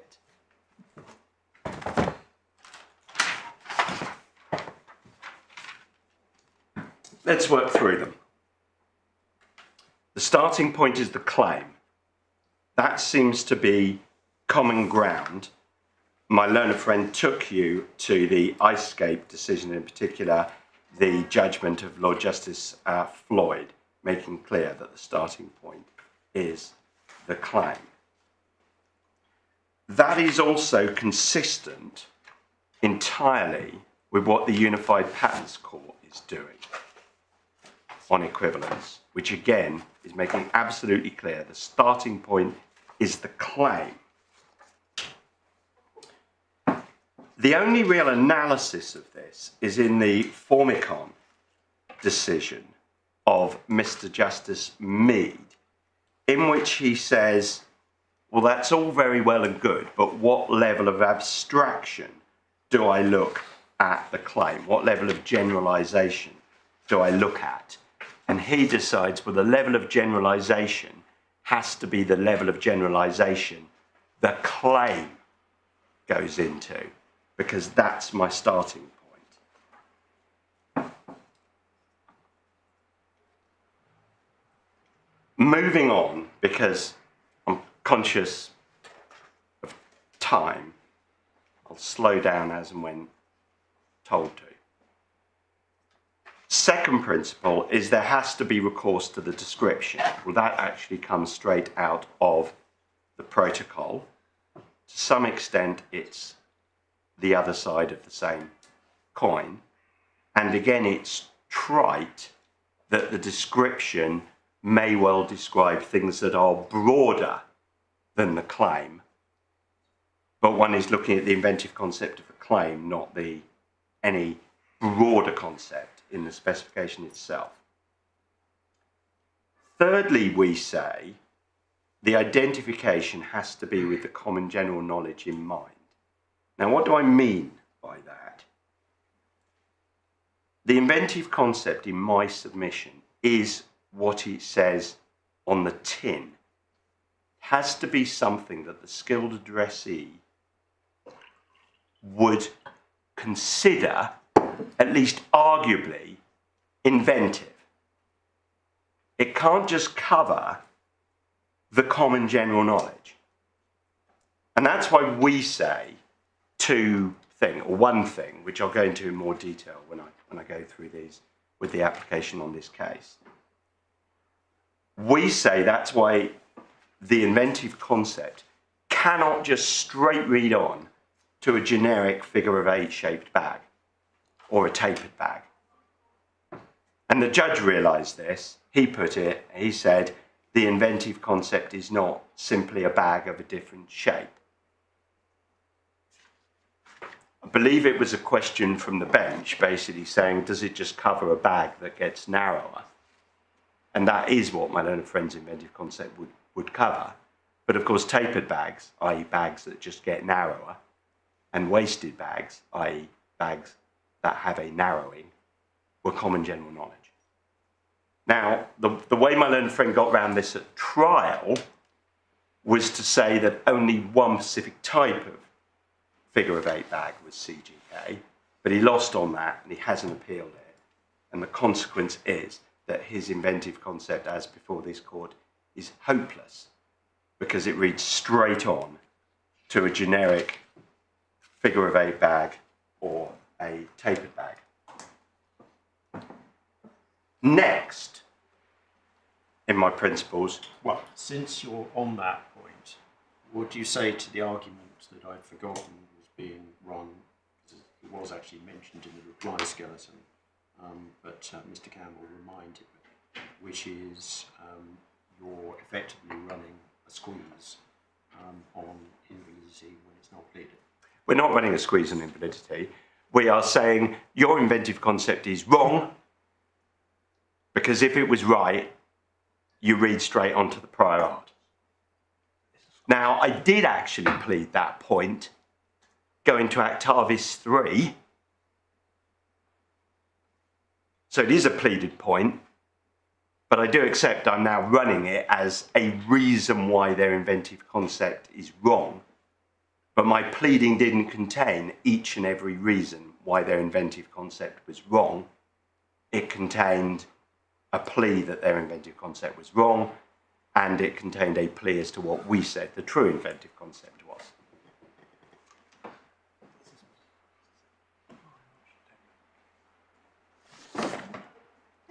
I would also, while I'm on this point, and I will come to it later because I haven't got the reference in front of me, point out the other side's concession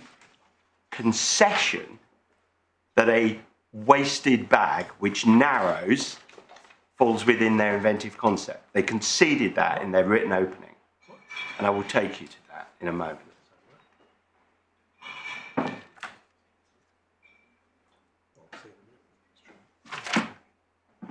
So moving on,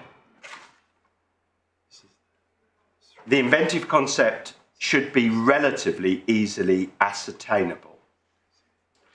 And I say this for a number of reasons.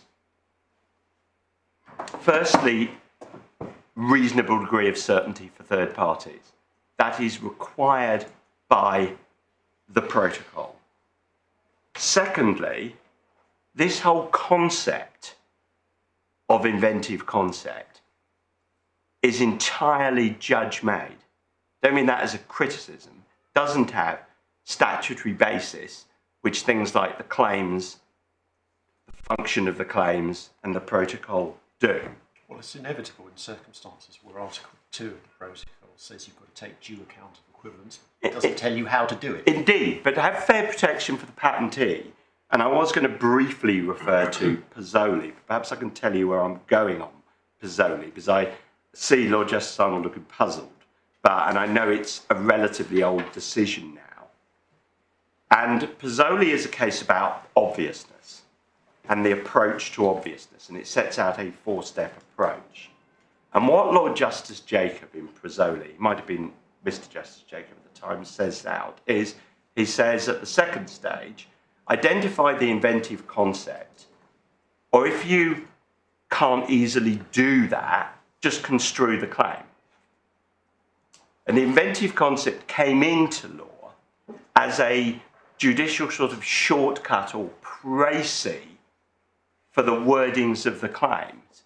And it's grown into, to some extent, this monster that is determinative of doctrine of It's equivalence. used for two different purposes. I mean, you're just referring to it in the context of the assessment of obviousness, where it goes back to windsurfing and arguably before that.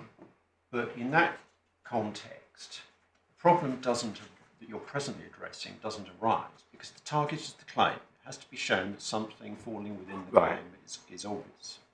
However, the whole point about infringement by equivalence is that ex hypothesi you're concerned with something that on a normal interpretation the claim doesn't fall within it.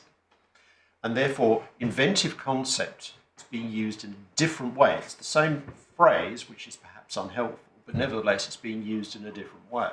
Well, a number of things on that. Firstly, one's trying to get at the same thing. Secondly, the scope of protection for validity and infringement ought to be the same. Certainly is before the UP. That's a controversial. It is before the That UPC. used to be the law, but query whether it still is. It is the law, certainly before the Court of Appeal of the Unified Patents Court, but I take the point on our courts. Really what I'm getting at here is reasonable degree of certainty for third parties. If one is looking at, not quite Byzantine, but one's looking at doing experiments to see how the patent works, one's looking at expert evidence, etc., etc., does it become reasonable degree of certainty for third parties to say that a structural claim covers the functionality of that structural claim in circumstances in which the patentee doesn't teach it and it's not easily ascertainable? Well, there may be a simpler way to get at this, which is one might say that it's primarily a question of interpretation of the patent. Yes. That is, to some extent, where I'm finally going. But recall, I am facing a case where the inventive concept, in my view, is so far from what is reasonably ascertainable from reading of the patent that it does not give a reasonable degree of certainty to third parties for it to be employed when going through the doctrine of equivalence. Fifth point, we need to look at all the independent claims. Now, what do I say this goes to? And again, Seems to be contradictory to your first principle. well, it is to an extent. You're absolutely right. But I need to get over, if I may, I'm afraid, to Lord Justice Miles or Justice Newey, that this is a very, very, very unusual patent. This is the only granted UK patent I have ever seen with multiple independent product claims. Well, it depends what you mean by the word multiple, because it's common to have two, and two is a multiple. 10, I would agree with you, is very unusual. I disagree. It's usual to have two claims to a product and a method. It is often usual to have two product claims if one has a plug and a socket. It is often possible to have three claims, plug, socket, system. I've certainly seen patents with two or more independent claims to the same product. Well, it is But not... 10 is I would totally agree, it's very unusual. Let's leave at 10 being very unusual. I'm straying into evidence here. There is a thing called the Manual of Patent Practice that the IPO publishes, and they basically say, no, you can't have it. You'd never get away with it in the European Patent Office. My point is this, that this really is an unusual patent to have so many independent claims to all sorts of different aspects of the invention. Right, I'd like to discuss those points in a little more detail than I already have, but with some reference now to the facts of this case. So we don't need the authorities for the moment, or do we? No. I beg your pardon. You haven't given any authority for the proposition that in working out the inventive concept of a claim, one can look at independent claims. Well, no, because there aren't. It never happens. I'm not sure one can find. I hear what Lord Justice Arnold says, but one doesn't have 10 independent claims in anything. But my answer to your question, and the question you also posited, my learned friend, is this. When construing, for example, Claim 8, or when looking at Claim 8, both construing it and for doctrine of equivalence, which is the starting point, one starts with the wording of Claim 8, and only Claim 8. One takes into account every single other word in the patent, and that includes the other independent claims, which are also presented as aspects of the invention at the beginning in these rather weird things called consistory clauses.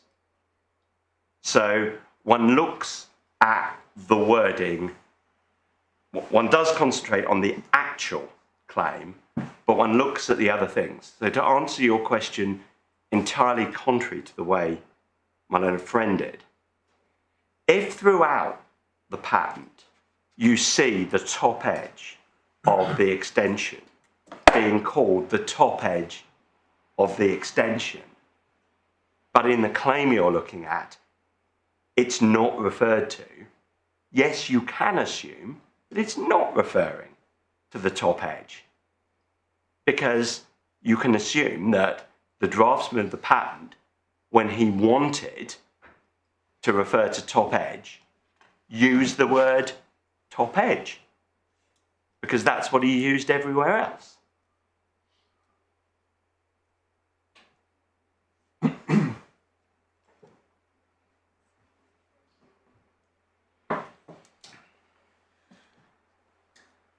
My discussion starting with the claim. One's looking at, and they're still desperate for us to look at claims 5, 8, and 20 as well, although I've no idea why. And the words extends away and downwardly are there. Can't deny that. Those words are there. So we say prima facie, they would seem to be relevant. I agree with my learned friend, it's not the be all and end all, but prima facie, they're relevant. I then want to have it both ways, and I'm going to explain what I mean to you now. The word extension away is in every single one of the 10 independent claims. So my submission, presumably the patentee thought it was important. Otherwise, he wouldn't have put it in every claim. I said I want to have it both ways, because I'm then going to move on to the word downwardly. Downwardly isn't in every independent claim. So one assumes that perhaps it's optional. But it is in all the claims we're talking about. So by the patentee saying, is downwardly important to the invention of claim 5? It's not important to the invention of claim 2, so I won't put it in there, but I will put it in claim 5 and claim 8. I'll move on to, of course, to the description.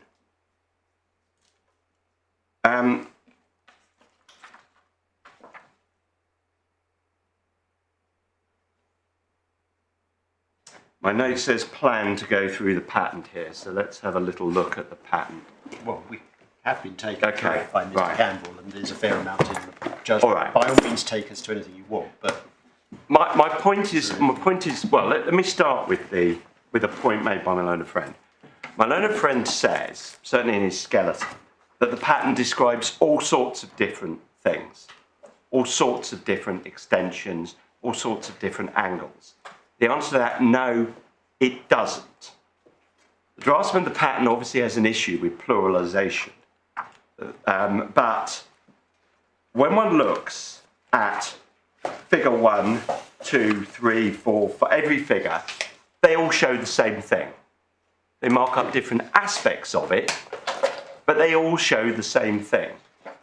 They don't show anything other than fingers, anything other than extending fingers, anything other than downwardly extending fingers. An unfriend skeleton is very clear that it shows all sorts of different ways of doing it. And that's just wrong. It just doesn't. It's not an oversight that all the figures show the same thing. Because when one looks at page 12 of the pattern, 21 of the bundle,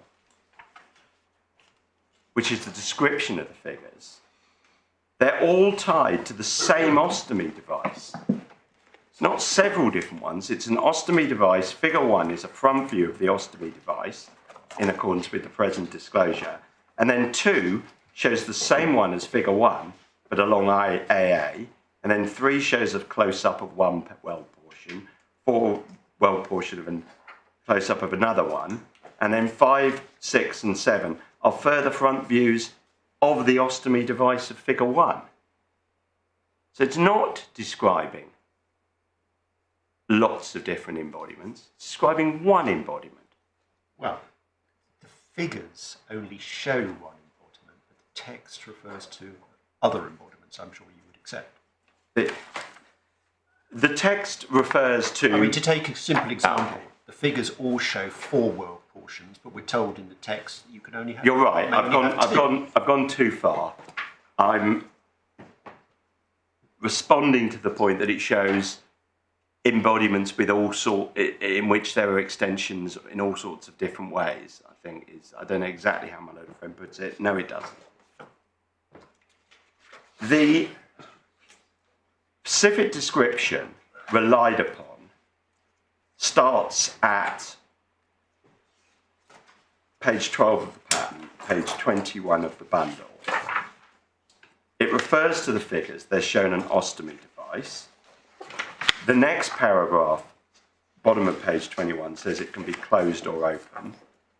The next paragraph talks about the stoma connection, and the next paragraph talks about the comfort layer and the filter.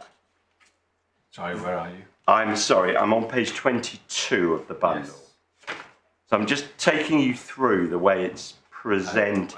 Comfort layer and filter, where are they? The comfort layer and filter is the middle paragraph on page 22. Yes. I see. And having set the scene, the pattern now plunges in at the bottom of page 22 to what, coin a euphemism, it's going to present as the clever bit. It says, advantageously, the appliance includes additional weld portions. And then in this embodiment, there's 4, and they're on the side, but we're told later that you could have 2 or you could have 6 or whatever. And then on 23, page 23, you are told each weld portion extends away and downwardly. And then there's various other geometric relationships. And then we're told on page 24, in the most important paragraph, the weld portions, this is line 4, the weld portions, 20, 22, 28, 30, are highly advantageous in preventing bulging of the appliance in use when it contains waste. And then there's the line about the distribution of waste. Now, in my submission, that is not general teaching, that is describing the advantage of those weld portions and those weld portions alone. And if my learned friend wants anything broader, his expert, either there needed to be something in the patent, or his expert needed to say the skilled addressee, whilst initially reading that as being tied to those particular weld portions, would see it as more general application.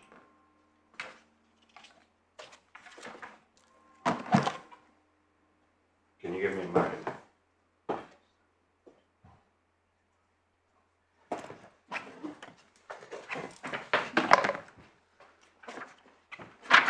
So to be clear, you say that is tied to world portions 20, 22, 28. Yes, yes, yes.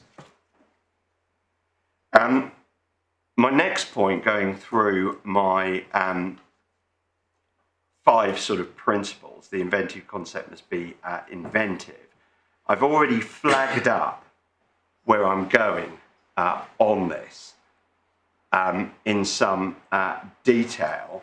I do need to take you to the concession I referred to. It was actually in my learned friend's closing, not his opening, which is in the supplemental bundle, tab 13, page 197.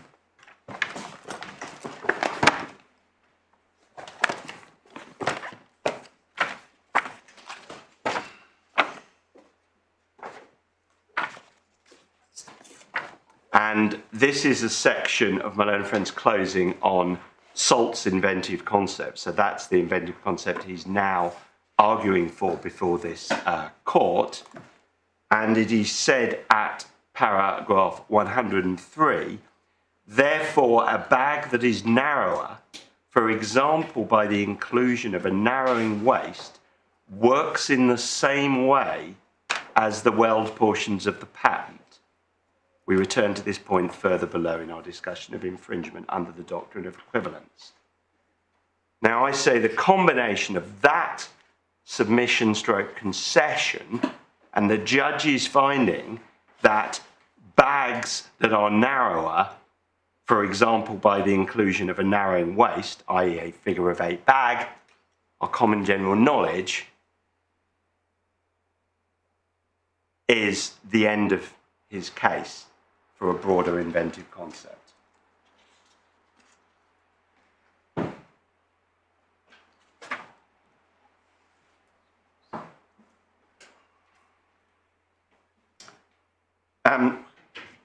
I'll move on to the inventive concept being relatively easily ascertainable. I have 2 main points on this, really. And this does factor in a little bit later to my submissions on lobes. There's no teaching as to how anything in the patent actually works. That is a finding of the judge, and I think it's common ground. Well, I'm not sure it is common ground, because reliance is placed on, in particular, the passage at page 15 that you were just looking at. Now, you say that's specific to the specific embodiment shown in figures. I understand that point. And obviously there's a question about whether you can generalise that. But in any event, so at least so far as those specific embodiments are concerned, there is some degree of explanation. But clearly there's no further explanation. Well, but on that, there seems to have been very little difference between the experts. And certainly in this court, Mr. Campbell accepts the way it's put by Ms. Anderson in her evidence. well, to challenge that a little, the patent explains that the particular weld portions disclosed work. That's what it claims. I mean, not claims, that's what it specifies. The patent does not explain the mechanism by which they achieve the result, although the experts were in general agreed upon it. I'm not sure I go as far as my Lord Justice Arnold on that, but that's where I say it gets to. And my submission is this: if a patentee does not teach how the only structure it discloses causes the alleged functionality, why is it fair protection for it to allow a scope of protection that takes in the alleged functionality, regardless of that structure? That seems to be a submission that the patent needs to explain how the result is achieved if you want to get more extensive protection. But that seems to me at the moment to be rather contrary to the whole point of the doctrine of equivalence. Because you can make inventions without having the first idea how it works. Well, you have to give And due. there's no requirement in patent law that you explain in your specification how the invention works, because you might not know. Well, there is a requirement that you have to explain to the public how to put clearly and sufficiently enough to put But it in into black box, effect. in black box technologies, you can tell people what to do, and they can do it and get the result. They don't need to understand how it's done. I don't go as I try and put these down as principles. I don't say they're the be all and end all of identification of inventive concept. But at the moment, we have a body of law on which it is crucial to identify the inventive concept. Because once one identifies the inventive concept, the answers to Actavis 1 and Actavis 2 fall out almost immediately in most cases. So just coming back to this particular point, is the thesis that in the absence of teaching as to how something works, it's hard to extrapolate from the specific to anything more general? Yes, hard. I don't say impossible, but I say hard. And I move on to that with my second point. What does this inventive concept, this functionality in inventive concept, actually mean? And there's two aspects to this. Firstly, this inventive concept was an ever-moving target. This supposed reasonable degree of certainty for third parties. This was the third go my learned friend had at the inventive concept. He pleaded it once, then he pleaded it slightly differently, then he pleaded it differently yet again. How is that supposed to give reasonable degree of certainty for third parties? In each of the three cases, signed on a statement of truth by a technical person at his client that this was the inventive concept. In particular, it started with bulging, and then sagging and distribution of force only came into late stage. And much of the criticism of the early PPD was that it didn't address sagging and distribution of force, and the answer was, well, that you only just amended to that. So I posit the question, and maybe it's a cheap point, how can there be a reasonable degree of certainty for third parties when the patentee can't even make up its own mind as to the inventive concept? Secondly, this patentee wouldn't pin their colours to the mast as to what they even meant by bulging until Mr. Justice Mead forced them to do so. Thirdly, the definition of bulging was as broad as it possibly could be. Any outward expansion. But, and the point's already been taken, that doesn't really make any sense, because all bags must expand when they fill. So they must bulge. So there must be some relative aspect here. I mean, I suppose. But the question is what? It does depend by what you mean by bulging. If bulging means horizontally, that's one thing. It could mean extrapolating vertically, and then you might not find the horizontal effect. That might be, but this developed a lot throughout the case, and this is why Mr. Justice Mead made the order. And what we said to this patentee is, it's your patent, it's your case on equivalence. You can plead whatever you like, just tell us what it is. And finally they said, it is prevention of bulging, and bulging means any form of expansion. And we said, well, that doesn't make a whole heap of sense, because it's got to expand as it fills. And we basically went forwards and backwards in solicitors' correspondence and got nowhere. And even now, it seems the case now is that it's relative to how it would be without. But of course, you can never quite work out what you mean by without, because it would be a different bag having a different volume. So, and the judge refers to this relative issue a number of times in the judgment, that because the patent never explains relative to what, it doesn't have any data, it doesn't have any experiments, and that's what makes it so difficult to work out, well, what do you mean by minimization of bulging? You're always comparing apples with oranges to some extent, because the bag's going to have a different shape. And where do you go on this? And that's why we say, what do I get out of all that uncertainty? I get out of all that uncertainty, the only way this inventive concept can give a reasonable degree of certainty to third parties is if it is tied to the structure. Because if it's tied solely to the functionality, it's inherently unclear and does not give a reasonable degree of certainty to third parties.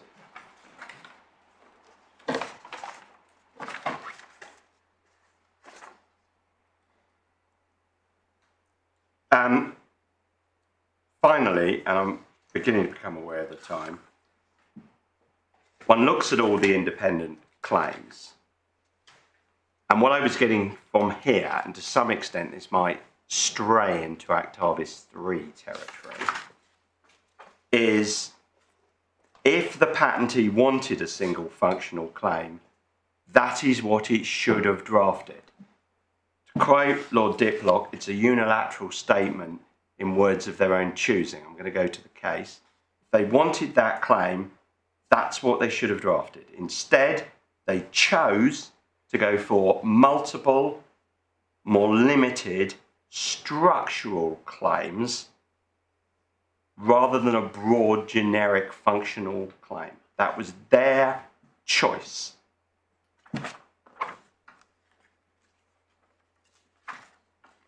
Now, yeah, but you could equally say in Actavis that the patentee chose to limit its claim to the sodium salt, but nevertheless it was allowed to have infringement by the potassium salt. well, the first instance judge did say that. Yes. But that's on its facts. I mean, all of them ultimately are on their facts.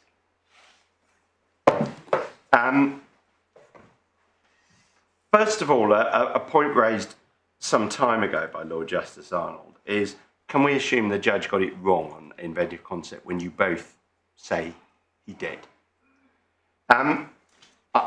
I am not intending to be too harsh on the judge. Firstly, that's not my place. Our submission is this. The factors the judge put into Actavis 3, in which he was in our favour, we say the better analysis is to put them in Actavis 1, but at the end of the day, for the result, it doesn't really matter. I don't have time to go to it, but there is dicta in Mr. Justice Mead's judgment in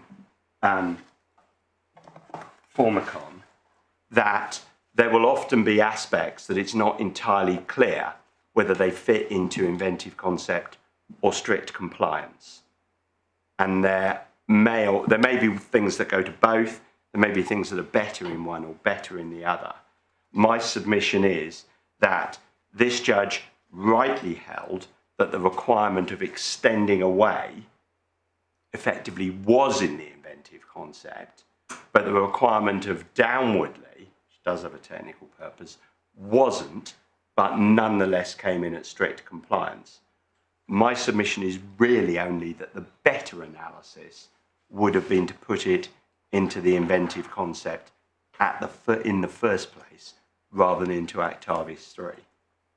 Now we've got to 4:15. Is this going to be a convenient moment, or is there some other moment that's going to be more convenient shortly?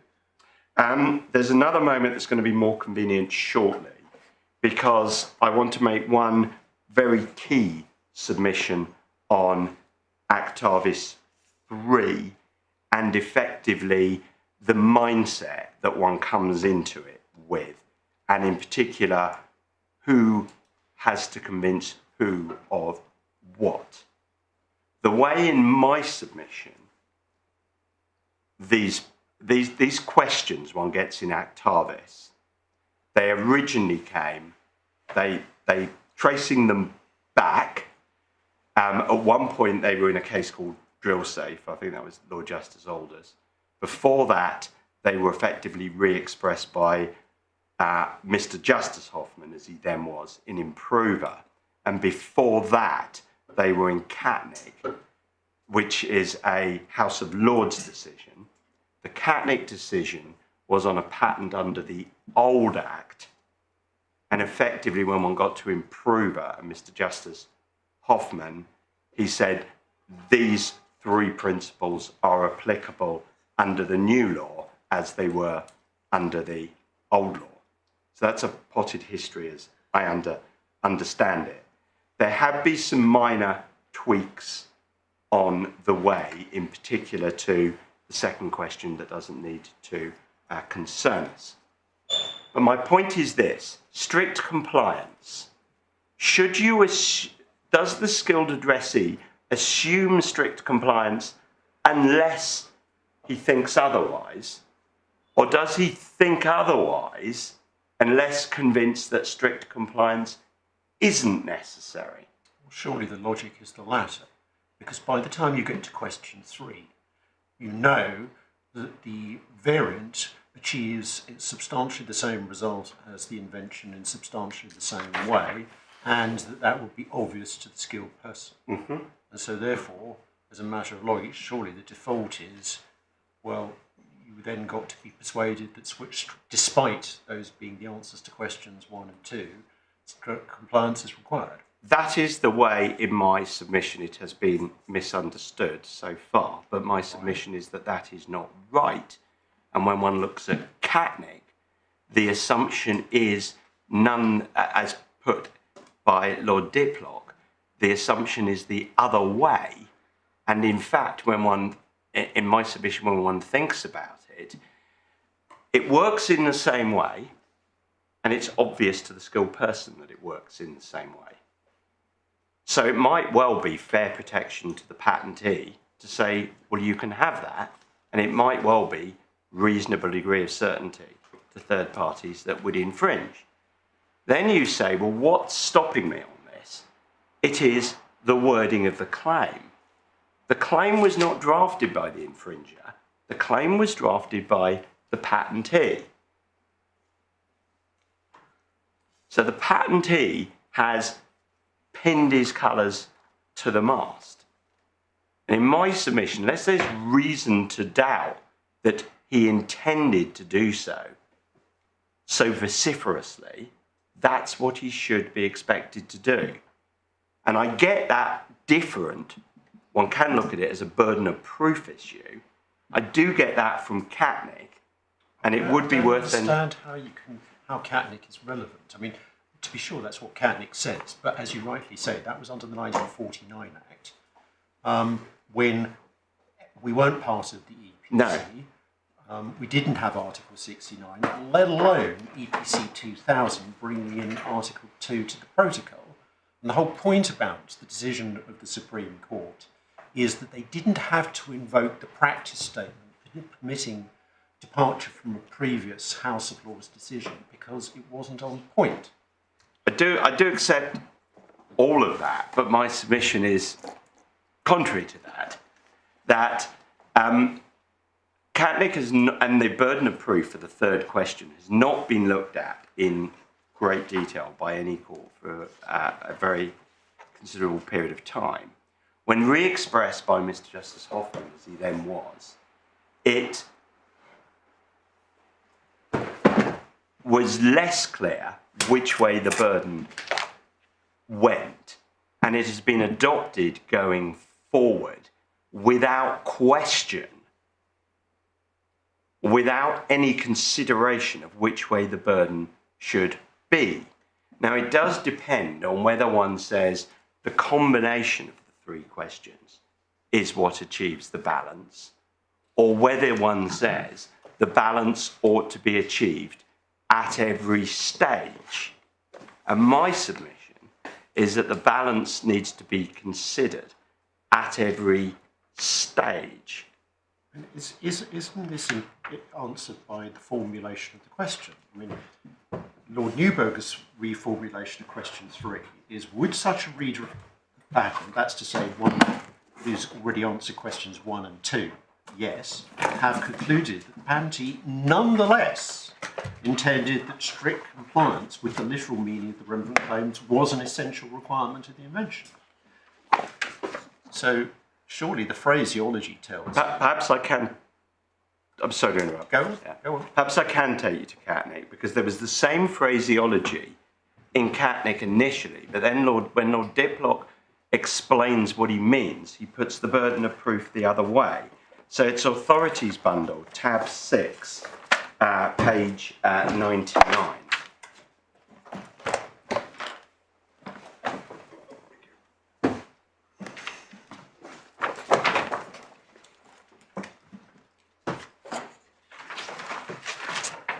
And picking up that authority at the bottom of page 99, Lord Diplock says, "My Lord's patent specification is a unilateral statement by the patentee in words of his own choosing, addressed to those likely to have a practical interest in the subject matter of his invention, i.e. skilled in the art, by which he informs them of what he claims to be the essential features of the new product or process for which the letters patent grant him a monopoly." Now that hasn't changed. That still is the case. And then he sets out what becomes the third Octavius question, which is at line 5.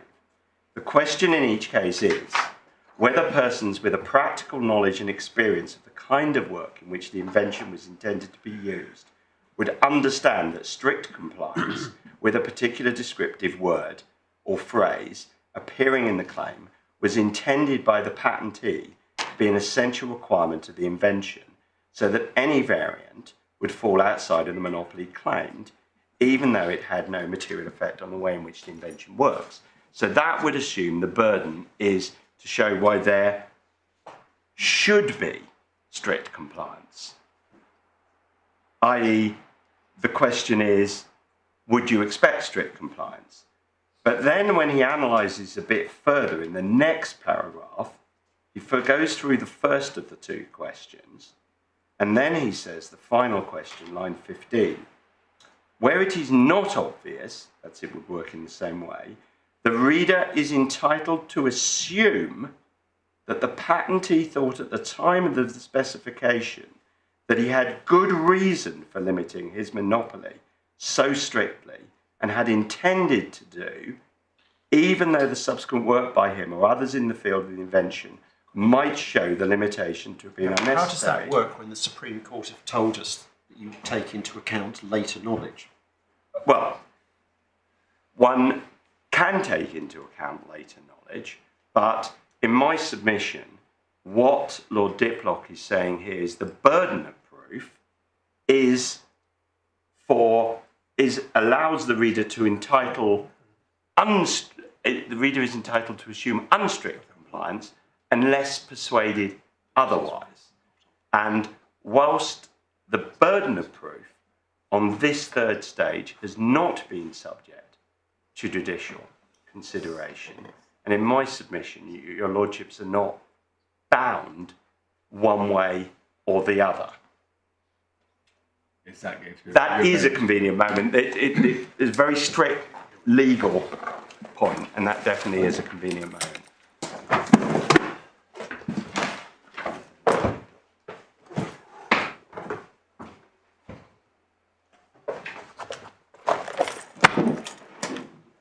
So 10:30 in the morning. Court is able